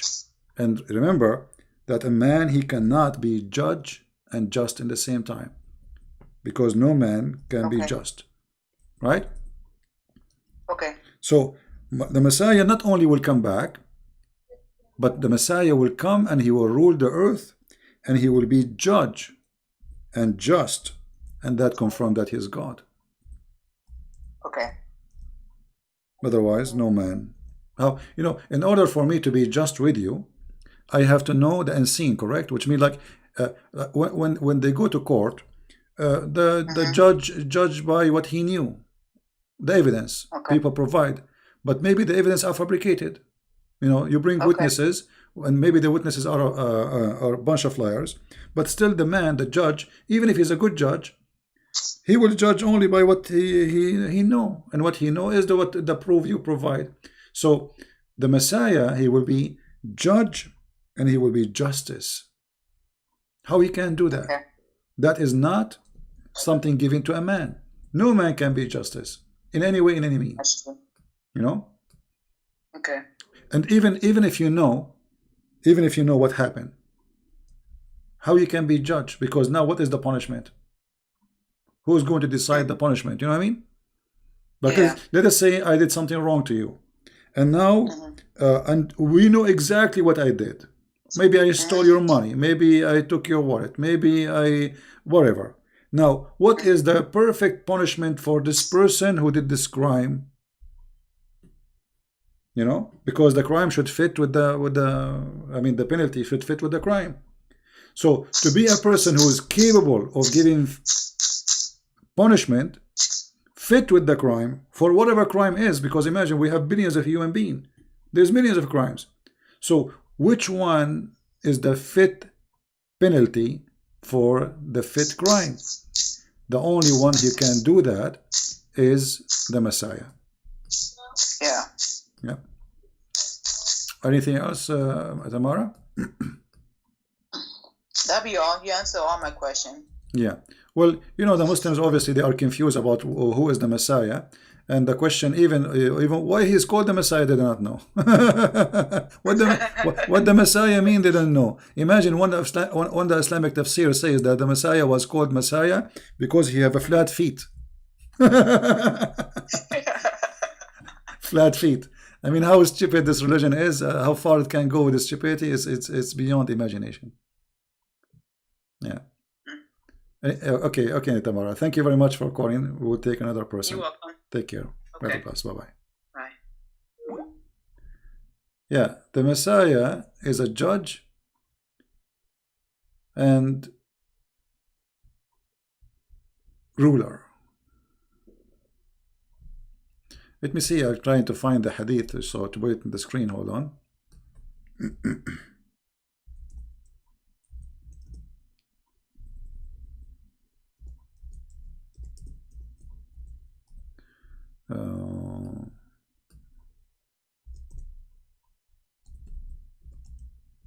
And the funny that the Messiah, when he come, he will have a cowboy fight. I don't know what's wrong with this website. I cannot find the hadith. Here we go. Finally, we found it. It is put on the screen. It keeps saying error. All right. So the Messiah, he will come, and Muhammad, he swear, he took an oath, saying that the Messiah will come and he will do, he will be just judge, as you see in the screen. This is not my statement. In the same time, he will kill the pig. I mean, how silly. How silly. That the reason the Messiah is alive until now, and until Judgment Day, is to do three things. He will be judge, ruler. He will kill the pig. Actually, this is what he do. And then he will not collect money from the Christians, because the Muslims have too much money, and nobody will take money if you even throw it in the street. Obviously, this is false, because the more the population of a human being increase, the more needs exist. Need for water, need for food, need for resource. This is stupid. So Muhammad have his own fiction stories, which, getting him busted, as always. Okay, someone...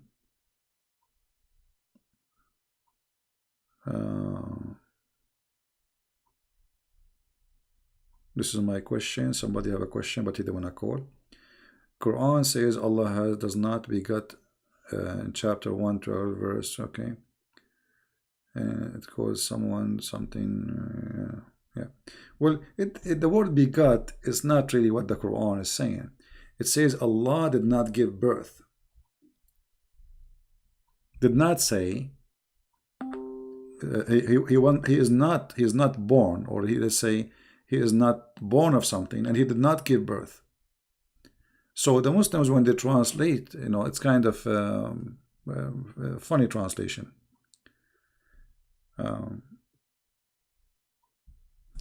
Let us go to the verse he is talking about before we take another person.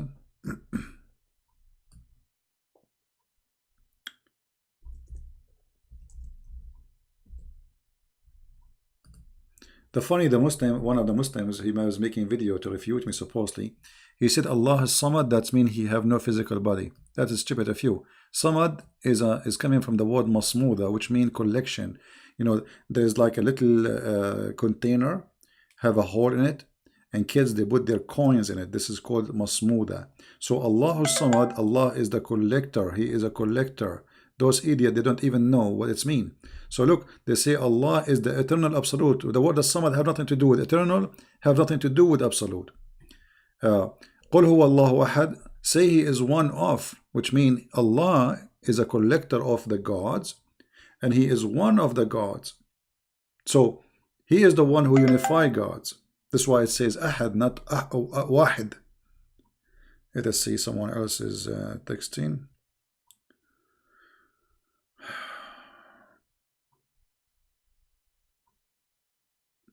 I'm wondering if you are Hafiz for the Quran, which means I can recite the Quran by heart. No, I don't do that. But I can, let us say, I memorize, but not recite. I mean, I'm not stupid to do that, my friend.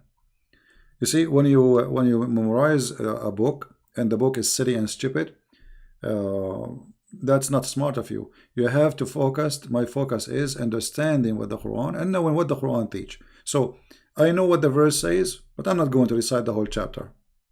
There is no need. This was a question from somebody. Here a person. Okay, he's trying to call. Let us see.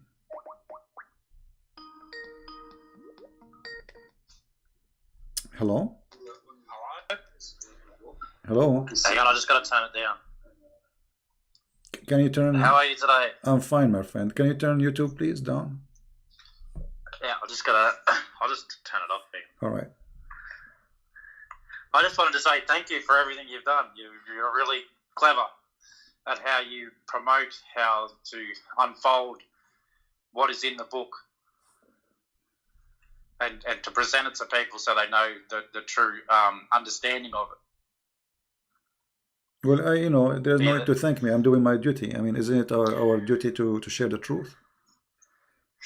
Well, that's, because it makes, because where I'm from, where I grew up, they've always got people calling everyone Islamophobic, and it doesn't give the truth of what it is, and they just misguide themselves and walk around it, and it sort of doesn't help society go forward.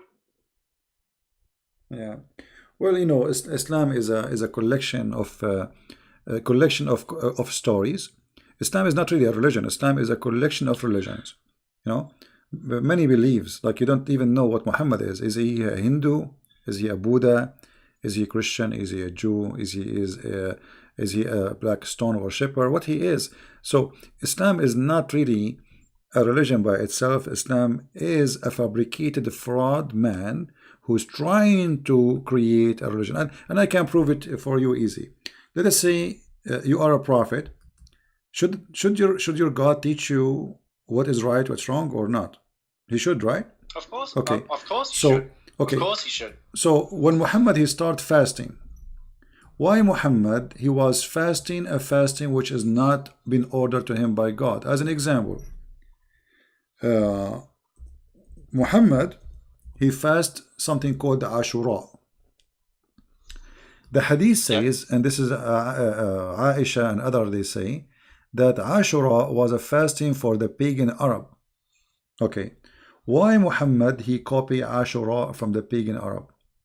Different hadith says that Muhammad he saw a bunch of Jews and he found them fasting, and he said to them, what this fasting is about? They said this is about Moses when he crossed the sea. He said, well, I am more close, like Moses is more close to me from you, and he started fasting the fast of the Jews, which means it is not his God ordering him to fast. It was him liking the idea that as long this is a fasting about Moses, I will fast about Moses. So yeah, well, that's just what that's what it just comes across. Because when I started to read the book, they used to say, "Oh, you don't know Arabic, so you don't understand it." And then I would say, "Well, why is it your scholars who are the ones writing it to what mislead people? Like that just makes no sense. yeah. Like why are the Arab ones who are the scholars who write it misleading people, and they're wrong if they translate it? But doesn't God know everything?" My friend, the Arab who speak Arabic, didn't agree about the Quran meaning, because the Quran is a stupid book. There's nothing there. So if you go and read the interpretation for the same verse, which is in Arabic, and you see the interpretation for the scholars, you will see everyone giving you different interpretation. Why? Yeah. Because they don't know what this Quran is talking about. The Quran is not a book. Quran is this guy. He was a madman. He suddenly says something, and then when they ask him, they say, "I don't know. Don't ask me." He don't know. Like if we ask the Muslims, okay, in the Quran it says the word Israel. Who is Israel? Yeah. Shouldn't you tell me who is That's Israel? right. Who is Israel? We do not know Israel. Okay, the Messiah. What is the word Messiah mean? Nowhere in the Quran. Okay, so why Israel? His name is Israel. What happened? His name is supposedly was Yaqub. You know, like how the name became Israel. You don't know. Because the Quran is a collection of stories, and those stories are not the stories of Muhammad. Well, what I found interesting when I tried to read it is that the stories don't finish.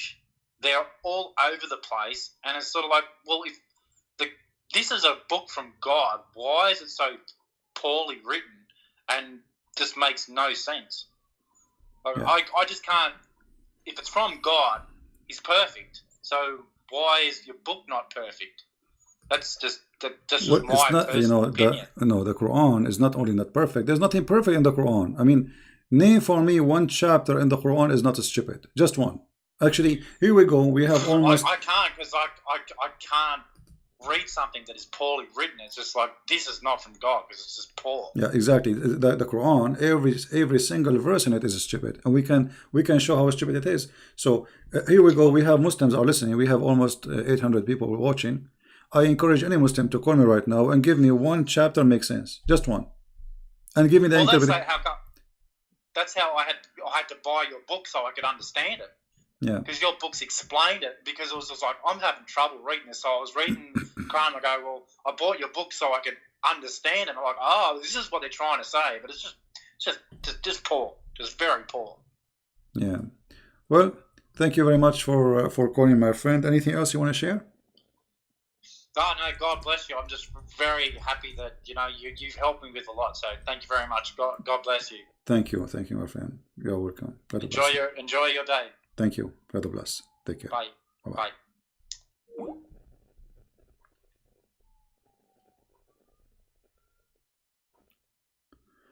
Bye. The Muslims are very confused about everything. Like we mentioned Israel. Who was Israel? Every one of them, he give you different ideas. You believe it or not? They don't know. They have no idea.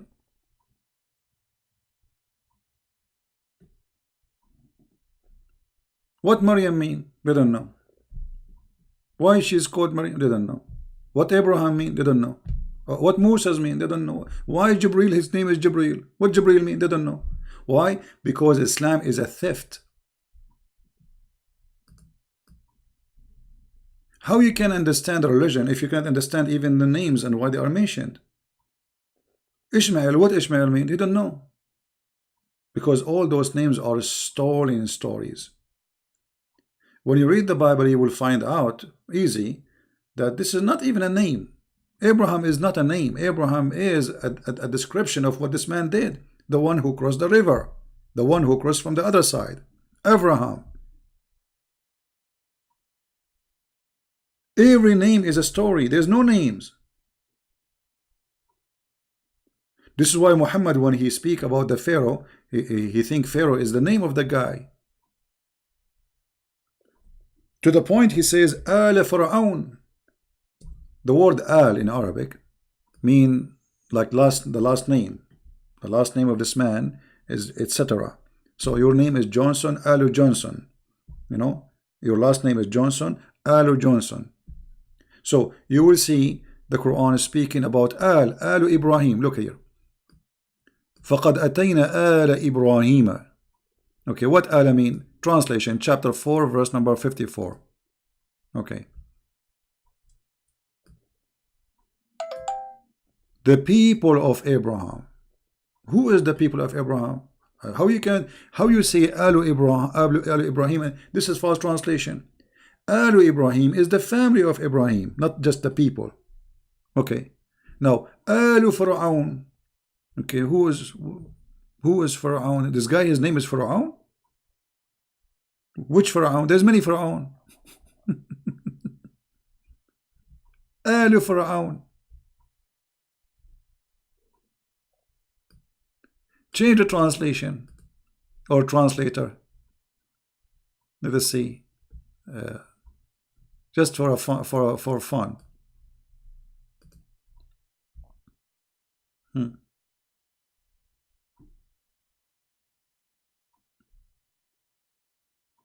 What Alu Fir'aun? All the names mentioned in the Quran, there is no dating, there is no name. Like the Bible speak about who is the king we are talking about. This Pharaoh. Here we do not know who's this guy. When Musa was exist? When Israel was exist? Who is David? What David mean? What Sulaiman mean? So, because the nature of the Quran is a collection of stories by others, like, oh, children of Israel. Okay, shouldn't you tell us first who is this guy? His name is Israel. Imagine this book keeps saying children of Israel, once after once after once. Where in the Quran we find the introduction for this person who his name is Israel and the children is called children of Israel? Who is he? There is no introduction. Well, if you go in the Bible, you will see details and the story, how this person, what his name become. So Muhammad is just a liar, a thief. He collects stories as an example. Not necessarily, not limited to this. If you go to this chapter of Al-Kahf, the story of the ant.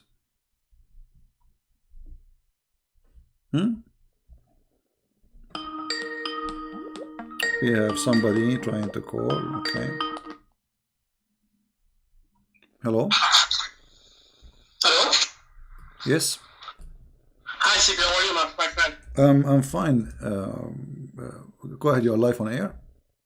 Yes, my question was about two chapters of the Quran. I don't remember exactly which one are there, but there was one that said that if Muhammad was asking questions, he should ask the Jews and the Christian, right?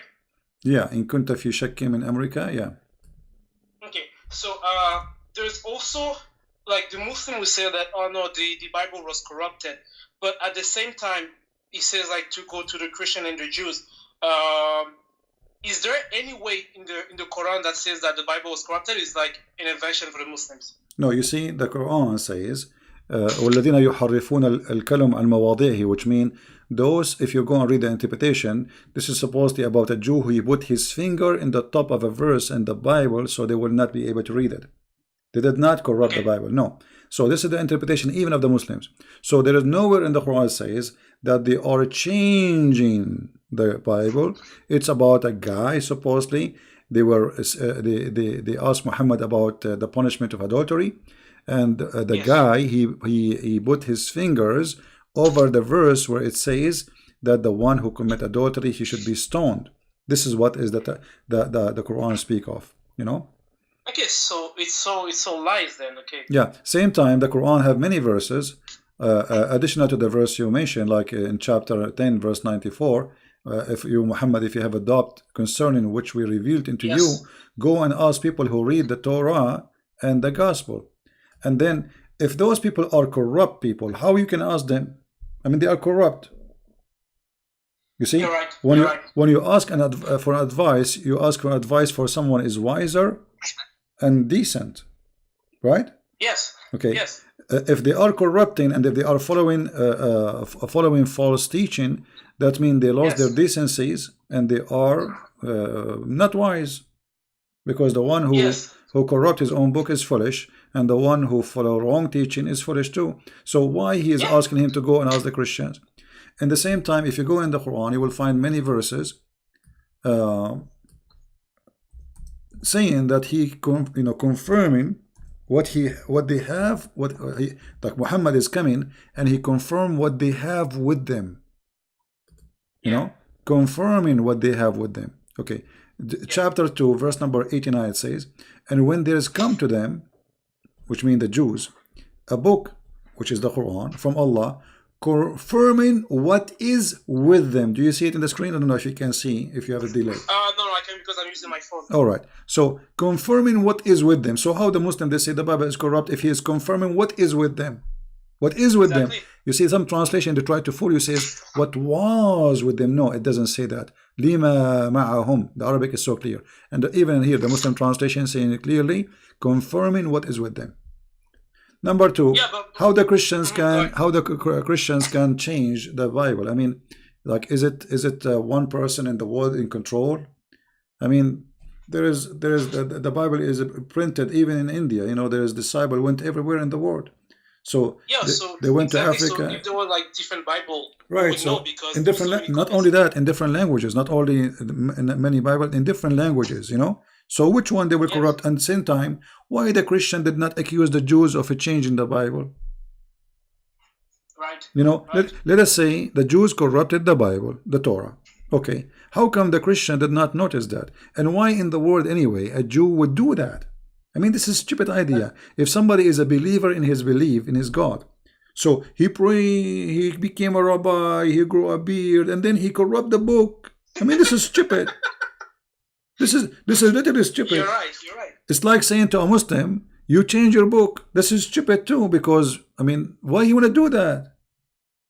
You know what? I just thought about that. The thing you said about the Jews, why they would like change the Bible. When you think about it, it would be extremely stupid, because what reason they would do that, right? Because the Jews were all living in Israel at that time. I mean, before Muhammad. So they would have no reason to change the Bible if there were no any pagan around, right? Yeah. That's extremely stupid. Now, because there's no reason, because they believe in the religion. Look, I want to show you something just for fun. Maybe you would not mention the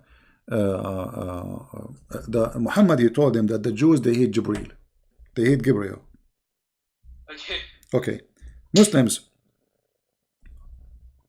where we can find in the Bible that the Jews, they hate Gabriel? Nowhere.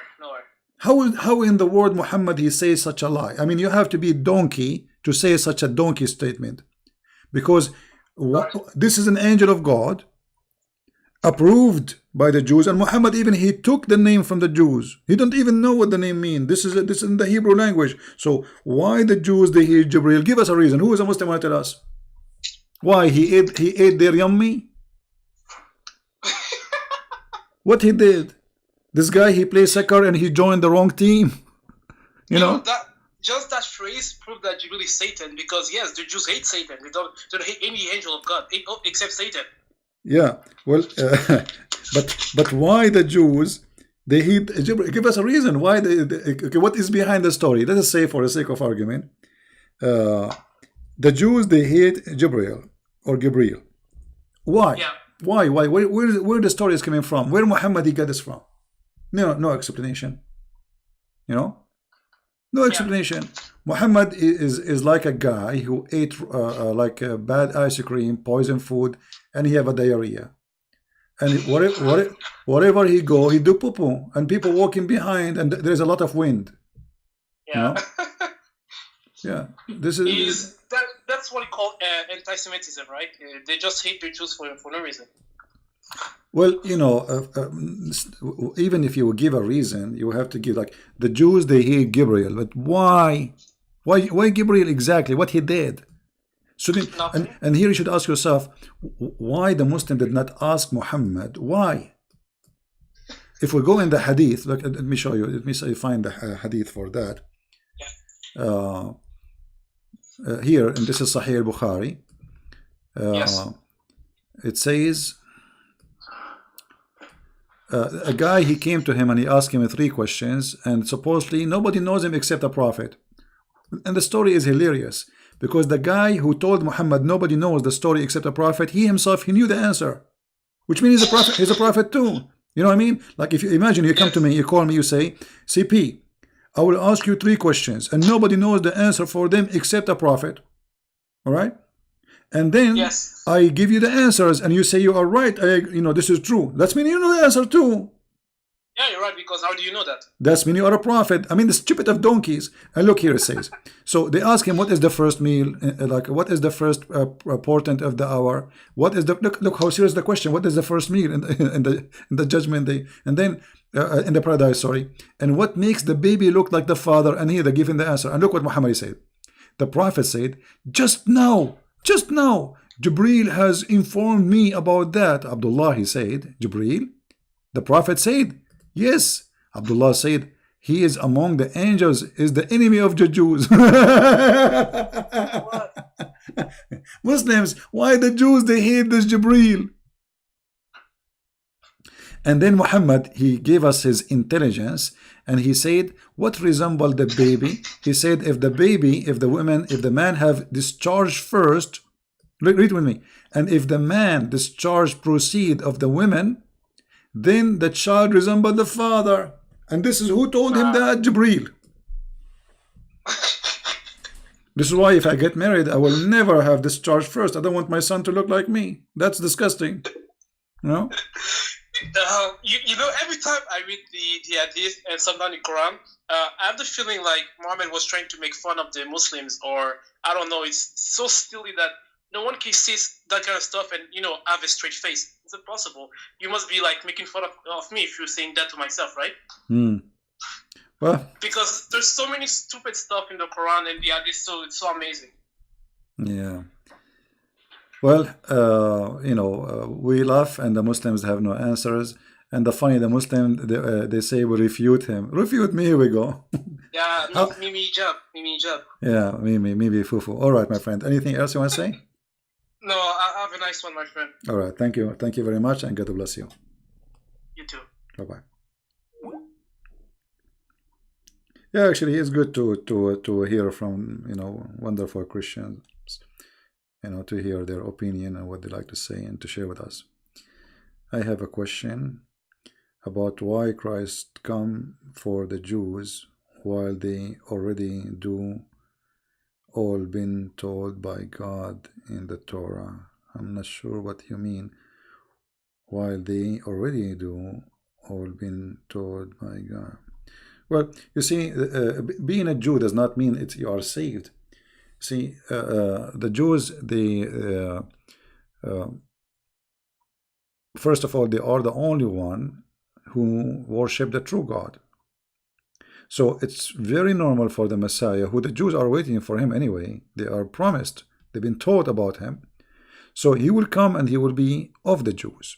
So he come to the Jews for many reasons. Number one, those are the people who choose him, which means they choose to worship the true God. And he is the one who chose them to come to them, through them. Secondly, the Jews are not saved unless they have the correct... just give me a second, please. I will call you back. Let me answer this person. I will call you back. The one I hang up on you. So the Messiah, he come for the Jews for a very simple reason. First, it's time for him to come. Secondly, he will come through who? Those are the people who believe in him. Those are the people who are waiting for him. And those are the people who he promised they will come to them. So why he will not? So you will see that all the stories, like when Jesus said that Abraham, he saw my day, and he rejoiced for seeing it. Abraham is not a stranger. Abraham is the grandfather of the Jews. So this is a family who decide to believe in God out of all the world, when everybody was worshiping idols, everybody worshiping rocks and stones, this family and this man and his wife and his family after him, they decide to follow the true God. So it's very normal for the Messiah to come. Now, the Jews, they've been taught everything in the Torah, including that the Messiah will come. So if you are talking about why the Messiah, he came because in the Torah still saying to them that the Messiah will come. And until now, actually, there's many Jews are waiting for the Messiah to come. So he come to them first because he promised them. Secondly, to explain to them many things they have wrong. As an example, the Jews, they've been given orders to observe, like Sabbath. The Messiah, he said to them, Sabbath was made for the man, not the man was made for Sabbath, which means the Jews, they have a wrong understanding of their own scriptures for a long time. It's been said to you, but I say to you. So they have a statement said to them, but they have wrong understanding. The same when they went after the women to stone her. He said to them, well, if one of you, he have no sin, stone her. Which means you are a bunch of hypocrites going after this poor woman. So the coming of the Messiah is to fulfill, as he said, to complete. It's not completed yet. Same time, to bring salvation for mankind, all mankind, not only the Jews. So he come through the Jews, but he's not only coming to the Jews, he's coming for all mankind. This is why he said they have sheep out of this. This is why he said, I am not of this world, I am from above. So he came through the Jews, for he promised the Jews, and the Jews waiting for him. In the same time, he is coming not only for the Jews, he's coming for all of us to bring salvation. All right? Let us see the person who is trying to call. I will call you back.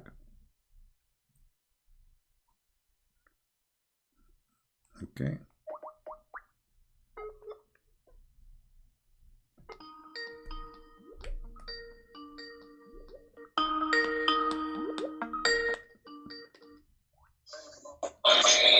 Hello? Please mute YouTube. Mute YouTube before you call me. Mute YouTube before you call me, please. Okay, I have to hang up. Before anyone call me or talk to me, mute YouTube. Before you answer Skype, if I am calling you, be sure you mute YouTube, then take the call. All right, hello? Hello, Christian Beans. Yes, my friend, go ahead. You are live on air. Yes, hi. It's me again. It's me, Sundar from Nepal. Hey, my friend, how are you? Nepal, that's wonderful. How is Nepal going? How's life there? Well, it's still the same, you know. Yeah, okay. But I'm fine. Thank you for asking. Yeah, I remember you. You are the person who became a Christian from Nepal, right? Well, yes, I'm yes, you can say that. I would like to say that yes, I'm a Christian from Nepal. All right. Okay. What do you like to say to us, my friend? Go ahead. Well, I have one of these things going on in my mind a long time already, because you know this. The Muslims, they always say that how can God can kill his son? That Jesus was not the one who was crucified. Why would God punish his own son by crucifying and killing him in the cross, right? Mm-hmm. So, but as you are the expert already, I would like to know. I lost you. Yeah, he have a bad internet. All right, I will answer your question. First of all, who said that God, he killed his son? Who said that? Where it says that? Where in the Bible it says that God, he killed his son? That is a stupid lie. Go ahead. Hello, I'm sorry. Yeah, it's okay. We lost you. Go ahead. Continue.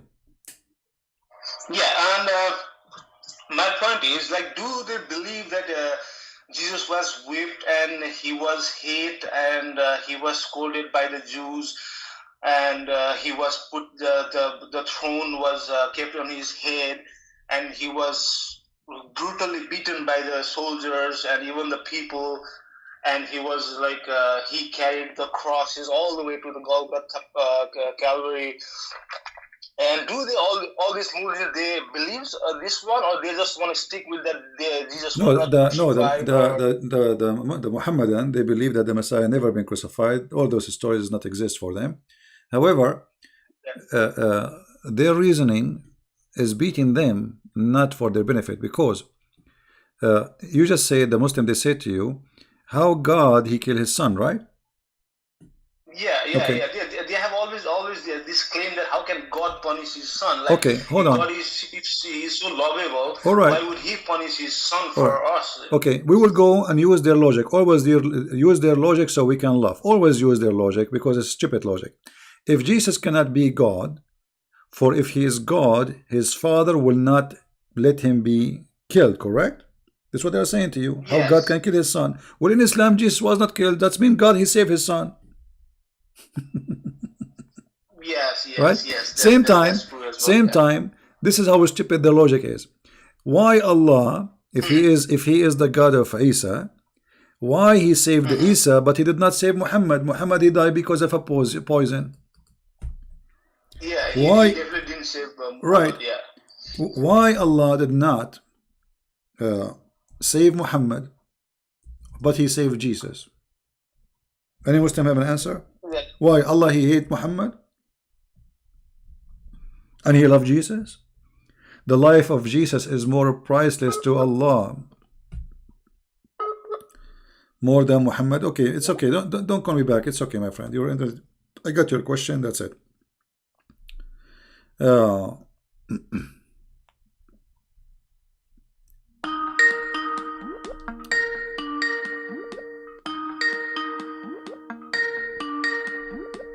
I don't even see the caller. I don't know where. The Skype is funny. Where is the caller? He didn't appear for me in the screen. I see somebody is calling, but I don't. No, don't call me, Sandra, my friend. I got your question. No problem. No need to call back. So, if Jesus cannot, if their logic, if Jesus is the Son of God, there is no way his father will kill him. Okay, I will go with your logic. Well, that's mean Jesus Son of God in Islam. This is number one. Proving that you are stupid in the way you think. Secondly, where in the Bible it says that God he killed his son? That's stupid of you. Jesus said, nobody can take myself, but I lay down myself by willingly. Only me, I lay down myself. And God knowing about what the Jews will do doesn't mean that God he killed Jesus, the Father and the Son. No, the Messiah, he knew even what they would do. He knew who was going to give him up. My friend, there is no need to call him again. That's it. I'm going to exit actually Skype because we have enough for today. Otherwise, this is endless. I apologize.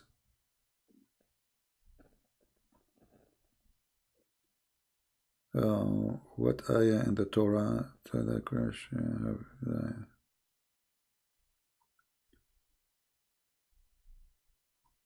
Okay, Jew thought that the Messiah will come.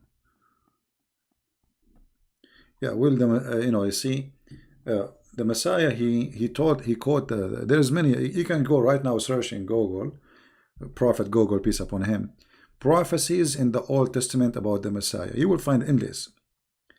But one of them, which is Messiah, he quote for the Jews. He said, "What do you say about Christ?" They said he is the son of David. He said, if he is a son of David, then why he call him God? And about the Messiah, he will, die. Where in the Torah it says the Messiah he will not die? Nowhere. You see, when somebody give you a question, and the question is like to make it, let us say, mission impossible.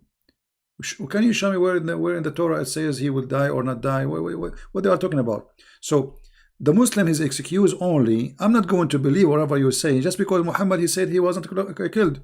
But if you go in the Quran, you will find the Quran confirming the crucifixion of Jesus. How we can prove that? Read carefully with me.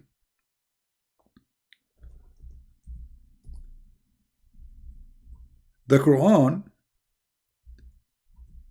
confirmed the crucifixion, but the Quran confirmed that there is someone look like Jesus.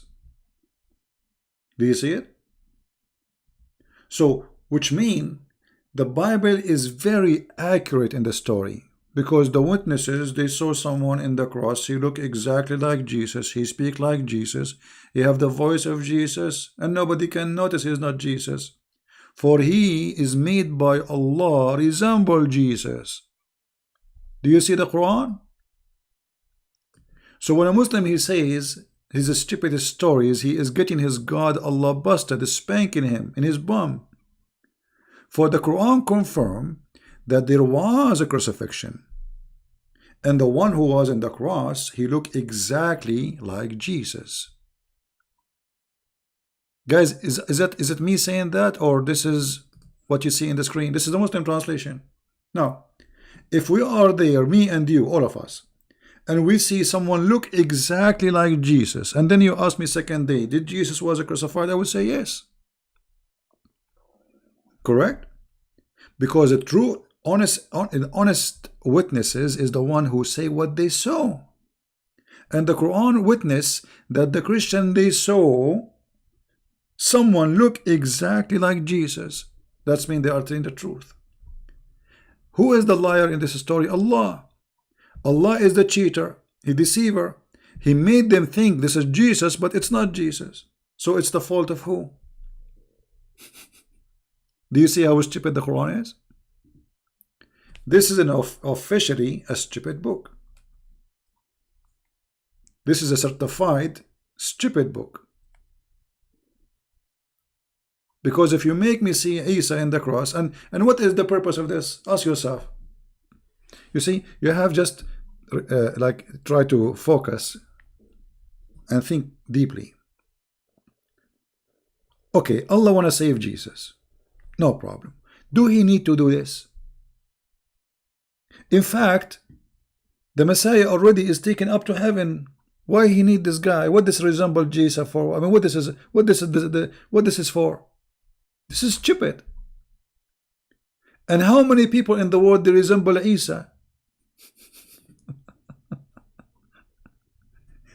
To the point nobody noticed that this is not Isa. I mean, do you see how stupid the story? So this verse in the Quran confirm that they saw someone look exactly like Jesus. That means it is Jesus until you prove the opposite. Do you understand me? Do you understand, guys, the logic? This is very logical. As long as you agree that the one who was on the cross looked exactly like Jesus, well, you have to prove that this is not Jesus. Because now, until now, what we have from the Quran, it is Jesus. He looked like Jesus, so it's Jesus.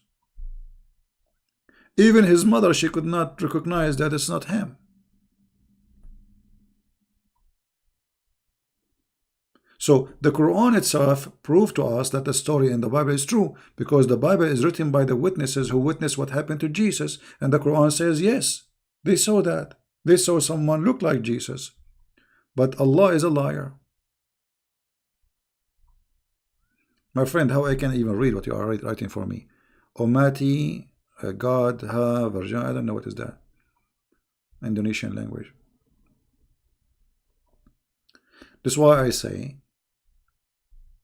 the Quran is a book written by a stupid idiot guy. His name is not Muhammad, his name is Qatham.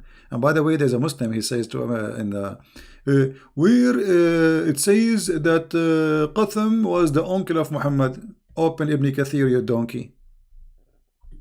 I mean, those who they are making videos to refute me, they are donkeys. Certified donkeys.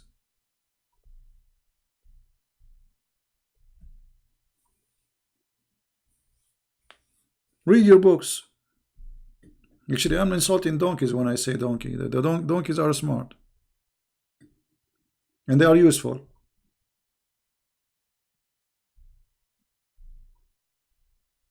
Very useful animals. They harm nobody.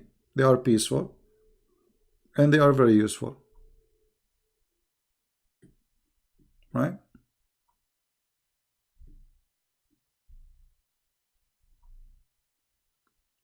Anyway, we finish with the sky for today, and I want to say to you in a very simple words, Islam is the most stupid cult, and Islam itself prove itself to be stupid. Look, this is Isa, but not Isa. Huh? I'm getting dizzy now. So the one was on the cross is Isa, but it's not Isa. This is someone look like Isa. Aha! He looked like Isa, brother. Yes, brother. And what is the proof of this story of a guy who came 600 years after Isa? Or I mean, by the way, who's Isa? I mean, even the name, we do not know where the name is coming from. This is Isa, never heard of. This guy Muhammad, obviously, he had an accident. He was driving a Ferrari in a very high speed, and he hit the camel in front of him after they got oil in Saudi Arabia. And then he woke up. So now everything is mixed up. Yeshua became Isa. Jacob became Israel, but why he do not know. Abraham is the son of Azar, which is stupid. Mary is the sister of Aaron. This is what happened to you when you drive and you have an accident.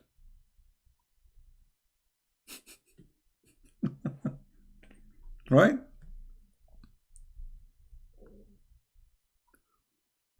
And look here, it says, but Allah raised him to him with his body and soul. Okay, why Allah raised him to him? What is this? Did he finish his mission? Why Allah even sent Jesus? I mean, what this, according to Islam, Jesus, he did nothing. According to Islam, there is not even a single Christian he believed in the true Christianity. That means Jesus' mission was a failure. Abraham was a failure. I mean, look at this stupid religion. The Muhammadan, they say, Allah, he sent 124,000 prophets. Only Muhammad book is saved.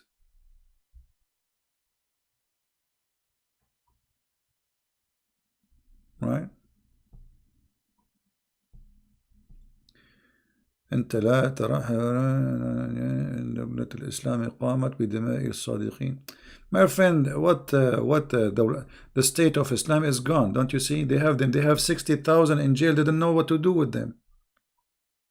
They are feeding them fraud. They are feeding them rats and mice. The Kurdish in Syria and Iraq. What are you talking about? What is state of Islam? It's gone.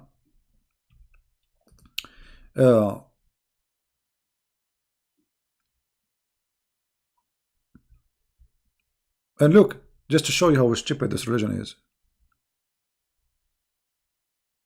The verse before it have nothing to do with the verse after it.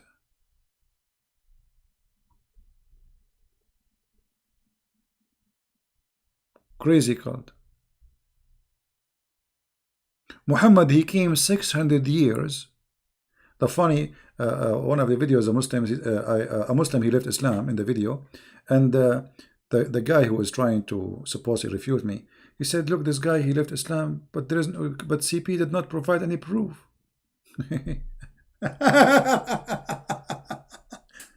I'm using their book, and he admitted that there's no proof. And where is the proof that this has happened? You see, in Islam, even if you borrow $10, you have to bring 2 witnesses. Where is the 2 witnesses that Isa was not in the cross? Just 2 witnesses.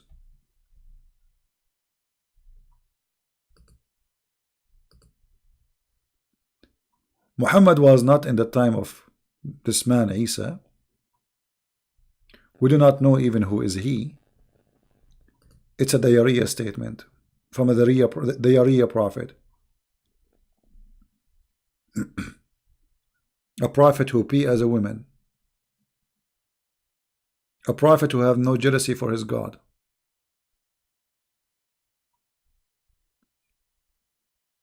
Anyway, today it's a Friday night. I'm losing my voice. I think we have enough time together. Thank God we did not lose the internet again. So I hope we have a good time. I will try always every Friday to open my Skype for people to call. So people, they can call me and we can share together. And I will do my best to answer you. All right?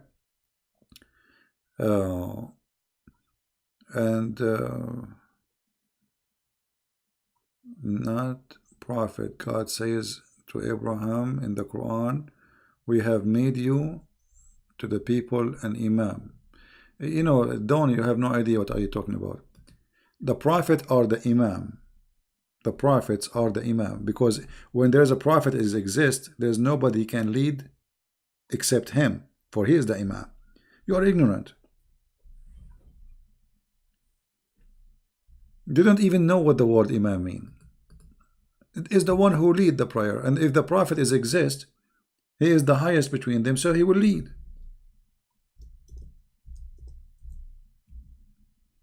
Ignorance. Anyway, I wanna finish with this for today, and I wanna say to the black dog. Well, I mean, look at this black dog. He is looking at the sky. Supposedly Allah is up. Remember, Allah is up. Allah, he come down every third part of the night. He's looking at the sky. He says, Allah, why? Why you says I'm black dog is a devil? Why? Why, you idiot? Why you say that the black dog is a devil? Give me a reason. What I did to you? There is no way a person he have little brain will say such a stupid statement. This man, he copies stories from people who they are, you know, believe in fictions and legends, and they have phobia from a black color. So a black animal is bad, black dog is shaitan, black bird is a shaitan. So Muhammad is one of this environment. He is a false fraud prophet. There's no way a true prophet will say such a statement. Look how beautiful this dog. He is the devil. He is the devil. You are the devil. You, Muhammad, is the devil. This is a very beautiful dog. Dogs are loyal. They protect you. They die for you. You see, even the aggressive dog, they protect their masters. They are loyal. They cry when you die.